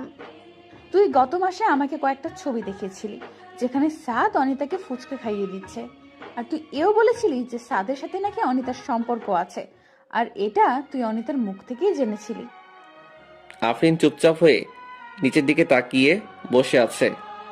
কি ব্যাপার, কিছু বলছিস না যে? তুই আমার সাথে এটা কেমনে পারলি? অন্তত তুই তো জানতিস আমি সাদকে কতটা ভালোবাসতাম। ওর সাথে সম্পর্কে যাওয়ার কিছুদিন পরই রোহান আমাকে আজে বাজে কিছু মিথ্যা নাটক সাজিয়ে আমার কাছে সাদকে খারাপ বানিয়ে আমাকে সাদের জীবন থেকে সরিয়ে দিয়েছিল। ভেবেছিলাম বিয়ের পর অন্তত সাদকে আমি আমার রূপের জালে ফাঁসিয়ে আমার প্রেমে ফেলে দিব। ভাবতাম ও তো অন্য কারোর সাথে রিলেশন বিয়ের আগে করেছে, বিয়ের পর তো অনেকেই আছে যারা ভালো হয়ে যায়। অথচ দেখ, সাদ কিন্তু আমি ছাড়া কখনো কারোর সাথে রিলেশনে যায়নি। এই ছেলেটা আমার সুখের জন্য সব করেছে, আর বিনিময়ে আমি তাকে শুধু কষ্টই দিয়েছি। তুই জানিস আফরিন ও আমাকে কতটা ভালোবাসে? দেখ না, আমি আমাদের বিয়ের 9 দিনের মাথায় যখন আমাকে জানিয়েছিলি সাদ অনিতার সাথে রিলেশন করে, তারপর আবারও আমার কাছ থেকে মন ভেঙে গেল। জানিস, অনেক কান্না করেছি সেদিন। যেদিন মানুষটাকে এতটা ভালোবাসি সেই মানুষটার কাছেই নিজে থেকে ডিভোর্স চেয়েছি, আর ও আমার সুখের জন্য আমাকে ডিভোর্স দিতেও রাজি হয়েছে।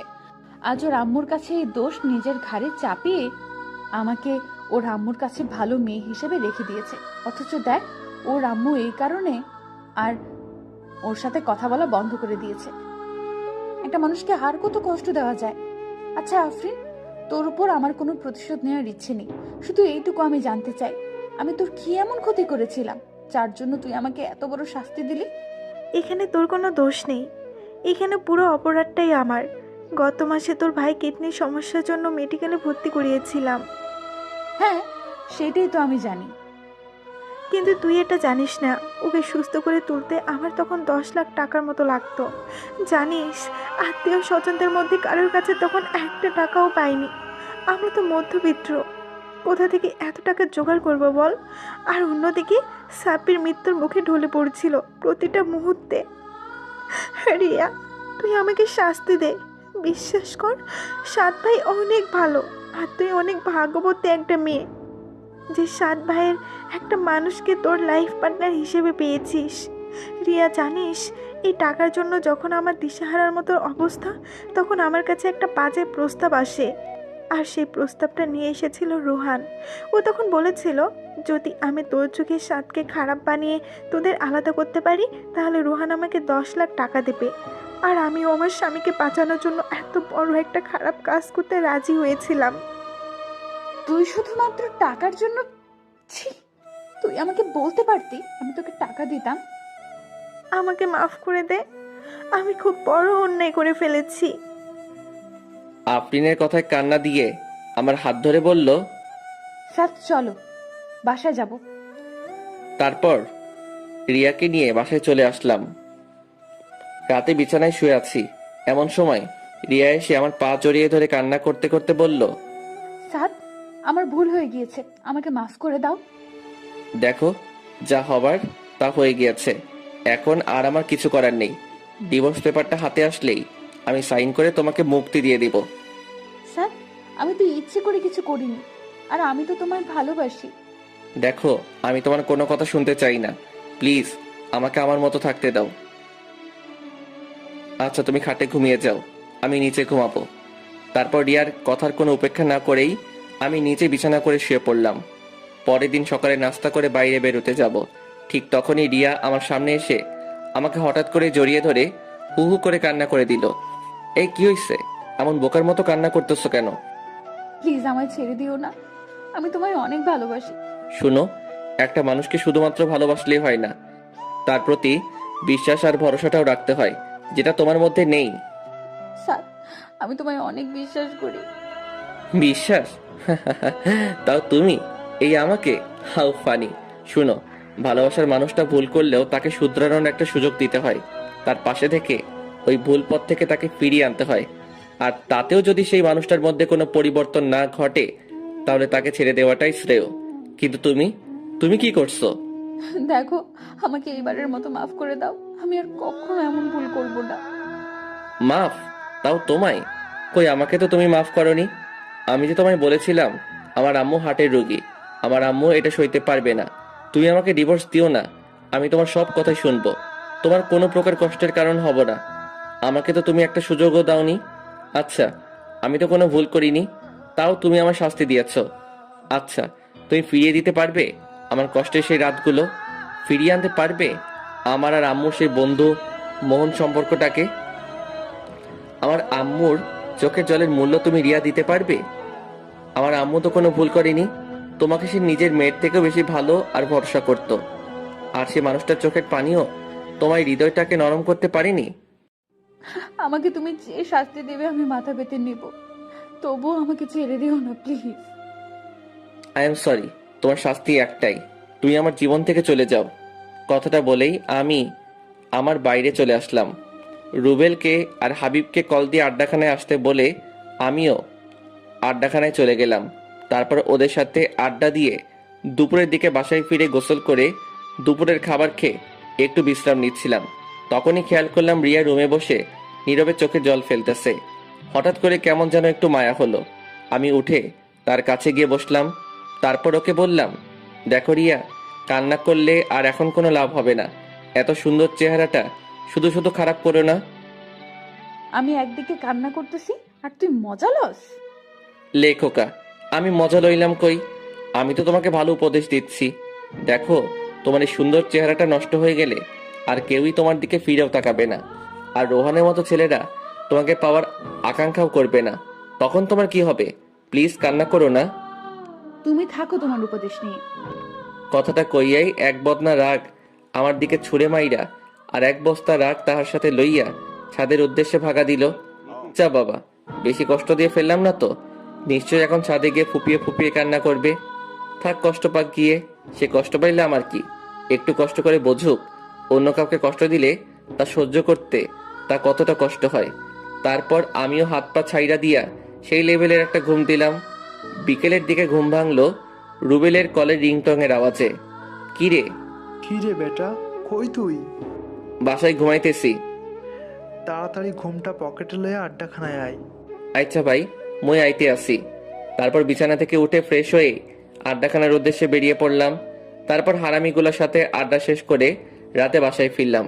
রাতের খাবার শেষ করে যেই খাবার টেবিল থেকে উঠতে যাব, ঠিক তখনই লক্ষ্য করলাম রিয়া খাবার শুধু নাড়াচাড়া করছে, কিন্তু খাচ্ছে না।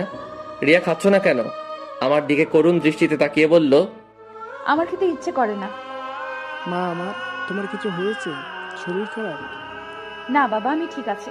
বিকালে হালকা কিছু খেয়েছি তো, তাই ক্ষুধা মরে গেছে। আচ্ছা, জোর করে খেয়ে নাও। কথাটা বলেই আমি আমার রুমে এসে কানে হেডফোন গুঁজে গান শুনতে শুনতে ঘুমিয়ে পড়লাম। 3 দিন পর রাতে বিছানায় শুয়ে আছি। এমন সময় রিয়া আমার কাছে এসে বলল, আমার কিছু বলার ছিল। বলো। তুমিই তো বলো ছেড়ে যাওয়া না, মানিয়ে নেওয়াটাই ভালোবাসা। তাহলে তুমি আমাকে এখন ছেড়ে দিচ্ছ কেন? দেখো, তুমি যদি ভুল করতে বা আমায় শুধুমাত্র ছেড়ে যেতে, তাহলে আমি তোমায় মানিয়ে নিতাম। কিন্তু তুমি তো আমাকে শুধু ছেড়ে যাওনি, আমাকে দিনের পর দিন ঠকিয়েছ। বিয়ের আগে না হয় আমাকে কিছু না বলেই তুমি ছেড়ে গিয়েছিলে, কারণ আমি শুধুমাত্র একাই কষ্ট পেতাম। কিন্তু বিয়ের পর তুমি শুধু আমাকে ছেড়ে যাচ্ছিলে না, ছেড়ে যাচ্ছিলে আমার মা বাবা সবাইকে। তাদের বিশ্বাসের বুকে তুমি নিজ হাতে ছুরি চালিয়েছ। তারপরও আমি সবকিছুই মেনে নিতাম, কিন্তু তুমি আমাকে ছেড়ে গিয়ে অন্য কারোর সাথে সম্পর্কে জড়িয়ে গিয়েছ। আচ্ছা, কখনো যদি আমার ফ্যামিলির কেউ জানতে পারে তুমি আমাকে রেখে অন্য একটা ছেলের সাথে, ছি, তোমার এই সুন্দর চেহারাটা দেখলেও এখন আমার অসম্ভব ঘৃণা হয়। আর তুমি কথায় কথায় বলো তুমি আমায় ভালোবাসো। আচ্ছা, এটা কি সত্যি ভালোবাসা? তুমি কোথাকার কোন ছেলের কথায় আমাকে অবিশ্বাস করে ফেললে? আমাকে একটা বার অন্তত জিজ্ঞেস তো করতে পারতে। আর আমাকে জিজ্ঞেস না করলেও তো তুমি অন্তত একটু খোঁজ নিয়ে তো দেখতে পারতে। তুমি আমায় অন্য একটা মানুষের কথায় হুট করে ছেড়ে দিলে। তা কাল যে অন্য কেউ এসে তোমাকে একটা বানিয়ে মিথ্যা প্রুফ দেখাইলো, আবার আমাকে ছেড়ে যাবা না, তার কোনো ভরসা তো নেই। আগে ভালোবাসার মানুষটাকে বিশ্বাস করতে শেখো, নয়তো জীবনে সবটুকু ভালোবাসা উজাড় করে দিলেও তুমি তার সাথে কখনোই সুখী হবা না। সুখটা হচ্ছে আমাদের নিজের রুচির আর বিলাসিতার উপর নির্ভর করে। যার রুচি আর বিলাসিতা যত কম, তার সুখ ততই বেশি। যাও, অনেক রাত হয়েছে, ঘুমিয়ে পড়ো। আচ্ছা, আমাকে কি কখনো তুমি মাফ করবে না? রিয়া, ঘুমাও গিয়ে, অনেক রাত হয়েছে। তার মানে আমাকে তুমি মাফ করবেই না? রিয়া প্লিজ, ডিস্টার্ব করো না তো, ঘুমাও প্লিজ। পরের দিন বিকেলের দিকে হারামিগুলোর সাথে আড্ডা দিতেছি, এমন সময় আম্মুর কল পেয়ে অনেকটাই চমকে উঠলাম। আম্মু আমার সাথে রিয়া আর আমার ডিভোর্সের কথাটা জানার পর আর আমার সাথে কথা বলেনি, আর আজ কল দিয়ে দিল।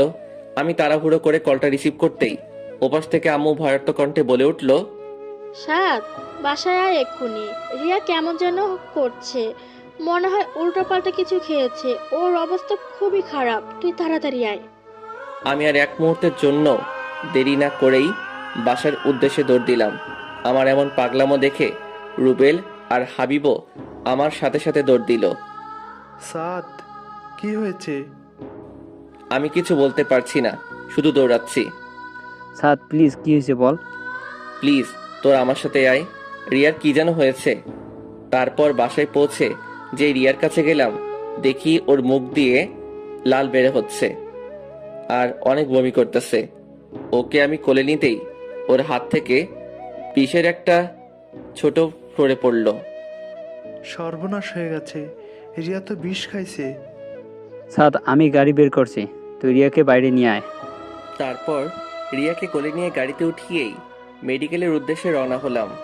মেডিকেলে পৌঁছেই তাড়াহুড়ো করে রিয়াকে ইমার্জেন্সিতে ভর্তি করালাম। আমি অপারেশন থিয়েটারের বাইরে বসে আছি, এমন সময় আব্বু এসে আমার কাছে এসে আমার পিঠে হাত রেখে, চিন্তা করিস না বাবা, সব ঠিক হয়ে যাবে। হ্যাঁ, ওর কিছু হয়ে গেলে আমি ওর আব্বু আম্মুকে কি জবাব দেব? এই, তুই এভাবে বলছিস কেন? সব ঠিক হয়ে যাবে তো। তাই যেন হয়। প্রায় ঘন্টাখানেক পরেই অপারেশন থিয়েটার থেকে ডক্টর বেরিয়ে আসলো। আমি ডক্টরের কাছে গিয়ে জিজ্ঞেস করলাম, ডক্টর, রোগীর কি অবস্থা? আপনারা সঠিক টাইমে নিয়ে আসতে পেরেছেন, তাই রুগীর তেমন কোনো প্রবলেম হয়নি। রুগী ঠিক আছে, আপনি চাইলে একা গিয়ে ওনার সাথে দেখা করতে পারেন, তবে লক্ষ্য রাখবেন রুগী যেন বেশি কথা না বলে। তারপর আমি রিয়ার কাছে যেতেই দেখি রিয়া নিথর হয়ে বেডে শুয়ে আছে। আমি ওর কাছে গিয়ে ওর কাছে বসে ওর মাথায় হাত বুলাতে বুলাতে বললাম, এখন কি কিছুটা ভালো লাগছে? তুমি এই বোকামোটা না করলেও পারতে, যদি একটা কিছু হয়ে যেত। তাহলে তো ভালোই হতো, সবাই মুক্তি পেয়ে যেত। আমার মতো মেয়েদের এই পৃথিবীতে না থাকাই ভালো। অন্তত আমার জন্য অনেকগুলো মানুষের জীবনের সুখগুলো হারিয়ে যেত না। তোমরা মেয়েরা একটা জিনিস খুব ভালো পারো, সেটা কি জানো? অভিমান। এই অভিমানটা কখনো অন্য কারোর উপর দেখিয়ে বেশ কয়েকটা মানুষের জীবন বিপাকে ফেলে দাও, আবার কখনো নিজের উপর দেখিয়ে বোকার মতো নিজেকে শেষ করে দাও। আচ্ছা, তোমরা কি এটা পারো না যে যেই ভুলগুলোর জন্য আজকে তোমার জীবনটাকে শেষ করে দিতে হচ্ছে, নিজের অভিমানটাকে কাজে লাগিয়ে সেই ভুলগুলো শুধরে নিতে পারো না? একটা কথা সবসময় মনে রাখবে, হেরে যাওয়া না, লড়াই করে বেঁচে থাকার নামই জীবন। আমি কার জন্য লড়াই করব, কার জন্য বেঁচে থাকবো? আমার সবকিছুই যে আমি শেষ করে দিয়েছি। দেখো রিয়া, জীবনে সবকিছু যেখানে শেষ হয়ে যায় সেখান থেকে আবার নতুন করে শুরু করতে হয়। তুমি রেস্ট নাও, আমি ডক্টরের সাথে একটু কথা বলে আসতেছি। কথাটা বলেই আমি ডক্টরের কাছে যাওয়ার জন্য যেই পা বাড়ালাম, তখনই রিয়া আমাকে পেছন থেকে ডাক দিল। সাদ, পিছনে ফিরে ওর দিকে তাকিয়ে, বলো। তুমি আমার আব্বু আম্মুকে এই ব্যাপারে কিছু জানিও না প্লিজ, আমি আর কাউকে কষ্ট দিতে চাই না। আচ্ছা, তুমি রেস্ট নাও, তোমার আব্বু আম্মু কিছু জানবে না। তারপর ডক্টরের সাথে কথাবার্তা বলে যতটুকু বুঝতে পারলাম, অন্তত 3 দিন রিয়ার মেডিকেলে অ্যাডমিট থাকা লাগবে। রাত প্রায় 2টা। আমি রিয়ার পাশে বসে বেডের উঁচু মাথাটায় হাত দিয়ে তার উপর মাথা রেখে ঘুমিয়ে গিয়েছি। রিয়ার ঝাঁকুনিতে ঘুম ভাঙলো। আমি হন্তদন্ত করে উঠে চোখ কসলাতে কসলাতে বললাম, তোমার কি খারাপ লাগছে? আমার দিকে অসহায়ের মতো তাকিয়ে বলল, আমার না খুব ক্ষুধা লেগেছে, আমাকে কিছু খেতে দাও না। আমার বুকের ভেতরটা অজানা মায়ায় হুট করে কেঁপে উঠল। ওর এই খাবার চাওয়ার ভঙ্গিমাটা এতটাই করুণ আর কষ্টের ছাপ বজায় রাখছিল। ইচ্ছে হচ্ছিল নিজের কলিজাটা ওকে দিয়ে দেই, কিন্তু ও তো এখন চাইলেই খেতে পারবে না। ডক্টরের পারমিশন ছাড়া খাওয়াতে গেলে অনেক বড় ধরনের কোনো অ্যাক্সিডেন্ট ঘটে যেতে পারে। তাই ওকে সান্ত্বনা দিয়ে বললাম, এই তো লক্ষ্মী, সকাল হয়ে গিয়েছে, আর একটু ঘুমাও, সকাল হলেই তোমায় আমার নিজের হাতে খাইয়ে দিব। আমার দিকে কিছুক্ষণ তাকিয়ে থেকেই চোখটা বুজে ঘুমানোর চেষ্টা করলো।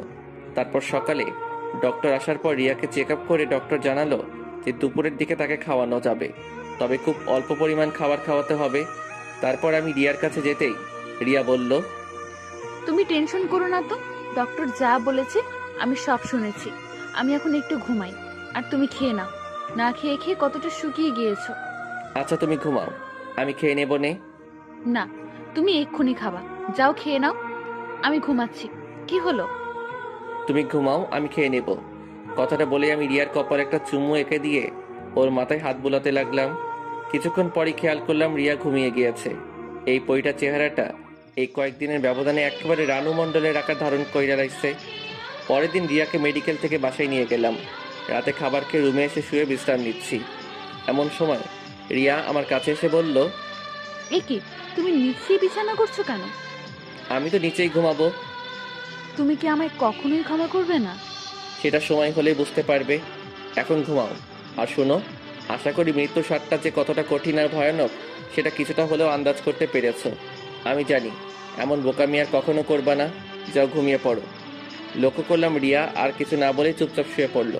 তারপর এইভাবেই চলে গেল বেশ কিছুদিন। আমাদের ডিভোর্সের আর মাত্র 9 দিন বাকি আছে। বিকেলের দিকে ছাদে বসে প্রকৃতিটাকে উপভোগ করছিলাম। এমন সময় লক্ষ্য করলাম রিয়া একটা ব্ল্যাক শাড়ি পরে ছাদে আসলো। তারপর আমার কাছে গিয়ে বলল, দেখো তো আমায় কেমন লাগছে। খুব ভালো। রিয়া শুনো। বলো। দেখো, আমি তোমাকে একটা কথা বলবো করে আর বলা হচ্ছে না, কিন্তু এই কথাটা তোমার জানাটা খুব জরুরি। তুমি কষ্ট পাবে ভেবেই এতদিন তোমাকে এই কথাটা বলি নাই। কি এমন কথা? আসলে তুমি আর আমাকে পাবে না, কারণ এখন আমি অন্য কারো। তুমি যেদিন রোহানের সাথে মিট করতে গিয়েছিলে, আমি ওই দিনই তোমার সব কাহিনী জেনে গিয়েছিলাম। আর তারপরই আমার এক কলেজ ফ্রেন্ড রুহি আমার সব কথা কিভাবে যেন জানতে পারে। আর ও আমাকে কলেজের শুরু থেকেই নাকি পছন্দ করত, কিন্তু ভয়ে কখনো বলতেও পারে নাই। তারপর আমার এই অসহায়ত্বের কথা জেনে ও আমাকে আমার সারা জীবন পাশে থাকার আশ্বাস দেয়। ভাবলাম তুমি তো আর আমার নেই, লাইফে ভালো থাকার জন্য অন্তত কাউকে তো প্রয়োজন। আর মেয়েটা অনেক নম্রভদ্র, এক কথায় যে কারোর মনের মতো। তাই আমিও রাজি হয়ে গিয়েছিলাম। দেখো রিয়া, আমার আর কিছু করার ছিল না। আমি নিজেকে সামনে নেওয়ার কোনো মাধ্যমই খুঁজে পাচ্ছিলাম না। তাই অনেক ভেবেচিন্তে রুহির প্রপোজালে রাজি হয়ে যাই।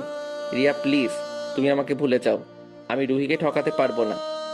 স্তব্ধ হয়ে আমার দিকে তাকিয়ে আছে। মুখে কোনো আওয়াজ নেই, আছে শুধু একরাশ হতাশা আর চোখের জল। ও রিয়া আর কিছু না বলেই ছাদ থেকে নিচে চলে যেতে লাগলো।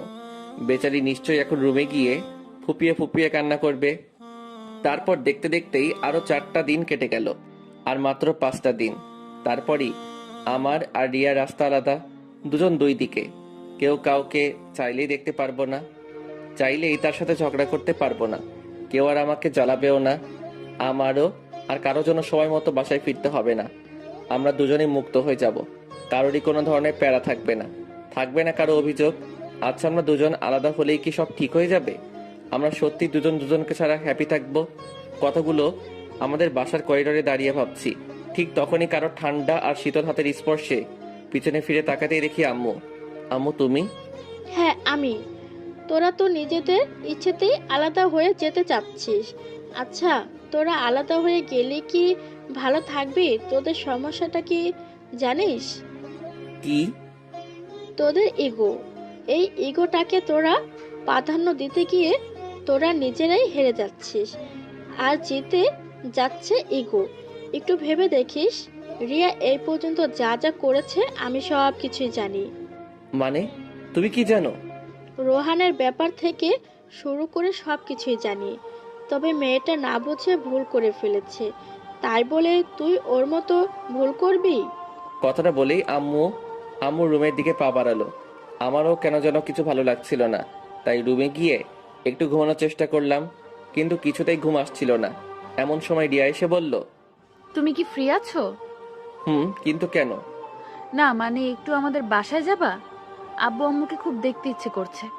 কিছুদিন পরেই তো একবারের জন্য তোমার আব্বু আম্মুর কাছে চলে যাবে। এই কথাটা বলতে গিয়েও কেন যেন বলতে পারলাম না। আচ্ছা কখন যাবে? মুখে মলিন হাসি বজায় রেখে বলল, বিকেলে। আচ্ছা ঠিক আছে। তারপর বিকেল হতেই রিয়াকে নিয়ে ওর বাসার উদ্দেশ্যে রওনা হলাম। গাড়িতে বসে আছি, এমন সময় রিয়া আমাকে বলে উঠল, সাদ, এইটা হয়তো আমাদের বাসায় তোমার শেষ যাওয়া, তাই না? হয়তো। আচ্ছা, তোমার হাতটা একটু ধরতে পারি? আমি রিয়ার দিকে তাকাতেই দেখি ও কান্না করতেছে। ধরো। আর শুনো, এখন আর কান্না করে কোনো লাভ হবে না, নিজেকে সামলে নেওয়ার চেষ্টা করো। বিলিভ করো, আমি না অনেক ট্রাই করেছি, কিন্তু আমি কি করব, আমি যে পারছি না। সময় নাও, আস্তে আস্তে সব ঠিক হয়ে যাবে। কিছুক্ষণ পরই আমরা আমাদের গন্তব্যে পৌঁছালাম, মানে আমার শ্বশুর বাড়িতে। তারপর শ্বশুর বাড়িতে যেই পা রাখলাম, আমার মহামান্য শ্বশুর মশাই আমাকে দেখিবা মাত্রই মুখে এক গাঁটটি হাসি বজায় রাখা আমার দিকে এগোতে এগোতে বলল, আরে আমার জামাই বাবা আসছে, তা এতদিন পর আমার কথা মনে পড়লো? আব্বাজান, আমার তো আপনার কথা প্রতি মুহূর্তেই মনে পড়ে, তাই তো আপনাকে দেখতে চলে এলাম। তা আব্বাজান, আপনি ভালো আছেন তো? বাবা, তুমি চলে আসছো না, এখন তো এমনিতেই ভালো থাকুন। যাও বাবা, ফ্রেশ হয়ে রুমে গিয়ে একটু বিশ্রাম করে নাও। তারপর শাশুড়ি আম্মার খোঁজ খবর নিয়েই ফ্রেশ হয়ে রুমে এসে বিশ্রাম নিচ্ছি। এমন সময় আমার শাশুড়ি আম্মা আয়শা আমার আব্বু আম্মু সহ আমার 14 গোষ্ঠীর খোঁজ খবর লইয়া আবারও আমার একা রুমে থইয়া আমার শাশুড়ি আম্মা ভাগা দিল। তারপর ঘন্টাখানেক শ্বশুর বাড়িতে কাটাইয়া আবারও রিয়ারে লইয়া আমাদের বাসার উদ্দেশ্যে রওনা হইলাম। পরের দিন আর মাত্র 2 দিন, এই 2টা দিনই আমি আর রিয়া একসাথে থাকতে পারবো। তারপরই সব শেষ। দুপুরের দিকে মোবাইলের কলের রিংটংটা বেজে উঠতেই দেখি রুবেলের কল। কি রে? সাদ, তুই এক্ষুনি একটু আমাদের আড্ডাখানায় আয় তো। এখন আসতে পারবো না, আমার ভালো লাগছে না। দোস্ত, খুব জরুরি দরকার, প্লিজ তুই আয়। কি যেন কিভাবে বলে দিলাম। আচ্ছা ঠিক আছে, আসতেছি। তারপর হাতে টি শার্টটা নিয়ে আড্ডাখানার উদ্দেশ্যে বেরিয়ে পড়লাম। ওখানে যেতেই দেখি রুবেলের সাথে রিয়ার আব্বু বসা। আমি রিয়ার আব্বুর কাছে গিয়েই, আব্বা আপনি এখানে, তো বাসায় চলেন। উনি দাঁড়িয়ে আমার কাঁধের উপর হাত দিয়ে একটা দীর্ঘশ্বাস ছাড়ে। না বাবা, বাসায় যাব না। সে কি, কেন? তুমি অন্তত আমাকে জানাতে পারতে, তোমরা নিজেদের ইচ্ছা অনুযায়ী আলাদা হয়ে যাচ্ছ। আব্বা, আপনি এসব কেমনে জানলেন? কালকে রিয়াকে দেখে কেমন যেন মন মরা লাগছিল। পরে দেখলাম যে রিয়া ওয়াশরুমে গিয়ে কান্না করতেছে। আমার তখনই সন্দেহ হয় তোমাদের মধ্যে কিছু একটা হয়েছে। তারপর খোঁজ খবর নেওয়ার পর জানতে পারলাম তোমরা আলাদা হয়ে যাচ্ছ। আচ্ছা, তোমাদের সমস্যাটা ওটাও আমি জানতে চাই না, শুধু আমার কষ্টটা এখানেই তোমরা আমাদের কিছু না জানিয়েই। দেখো বাবা, আমি জানি আমার মেয়ের সাথে কেউই সুখী হতে পারবে না, কিন্তু তোমাকে দেখে আমি ভরসা পেয়েছিলাম অন্তত তুমি আমার মেয়েকে বুঝতে পারবা, তাকে কখনো ছেড়ে যাবে না। আচ্ছা, আমার একটা তাড়া আছে, আমি যাচ্ছি। আব্বা শুনেন, রিয়ার আব্বু আমার কথায় কান্না দিয়ে গাড়িতে উঠে উনার মতো উনি চলে গেল। আমিও কোনো কিছু ভাবতে পারছি না কি থেকে কি হয়ে গেল। পরের দিন রিয়াকে নিয়ে উকিলের অফিসের উদ্দেশ্যে রওনা হয়েছি। আজকেই হয়তো আমাদের বিশ্বটা আলাদা হয়ে যাবে। আর মাত্র কয়েকটা মিনিট আমরা স্বামী স্ত্রী হিসেবে থাকবো। লক্ষ্য করলাম রিয়া স্তব্ধ হয়ে গাড়িতে বসে আছে, মুখে একটু হাসি নেই, আছে শুধু হাহাকার, বিষাদের যন্ত্রণার ছাপ। মেয়েটা নিজেও কখনো ভাবিনি তাকে একদিন এমন একটা কঠিন পরিস্থিতির শিকার হতে হবে। গাড়ির থেমে যাওয়ার আওয়াজে বাইরে তাকাতে দেখি আমরা আমাদের গন্তব্যে চলে এসেছি। গাড়ি থেকে নেমে রিয়াকেও নামতে বললাম। তারপর রিয়াকে নিয়ে উকিলের অফিসে ঢুকতেই উকিল সাহেব আমাদের বসতে বললেন। তা আপনাদের মতামত কি? রিয়ার দিকে তাকাতেই দেখি ও আনমনা হয়ে মানসিক রোগীর মতো স্তব্ধ হয়ে আছে। আমি রিয়াকে একটা ঝাঁকুনি দিয়ে, রিয়া তুমি ঠিক আছো তো? আমি ঠিক আছি। উকিল সাহেবকে উদ্দেশ্য করে, আমরা এই 3 মাসে যতটুকু বুঝতে পারলাম আমরা কখনোই আলাদা হয়ে ভালো থাকতে পারবো না, সো আমরা ডিভোর্স চাচ্ছি না। আমার মুখে এই কথাটা শোনা মাত্রই রিয়া হা হয়ে আমার দিকে তাকিয়ে আছে, মনে হচ্ছে আমাকে ও এর আগে কখনো দেখেই নাই। তারপর আমি রিয়ার হাতটা ধরে হ্যাঁচকা টান দিয়ে চেয়ার থেকে উঠিয়ে একটা মুচকি হাসি দিয়ে বললাম, এই যে মিস চলেন, বাসায় যেতে হবে। তারপর রিয়াও একটা সেই লেভেলের হাসি মাইরা কইল, চলেন আমার বাবুর আব্বু। তারপর সোজা গাড়িতে উইঠাই বাড়ির উদ্দেশ্যে রওনা হইলাম। গাড়িতে বসে আছি এমন সময় রিয়া বলে উঠল, আচ্ছা একটা কথা আমি কিছুতেই মিলাতে পারছি না। কি কথা? তুমি রুহির কি হবে গো? লেখকা, তাই তো। আচ্ছা সমস্যা নাই, তোমার সতীন বানাইয়া নিমু।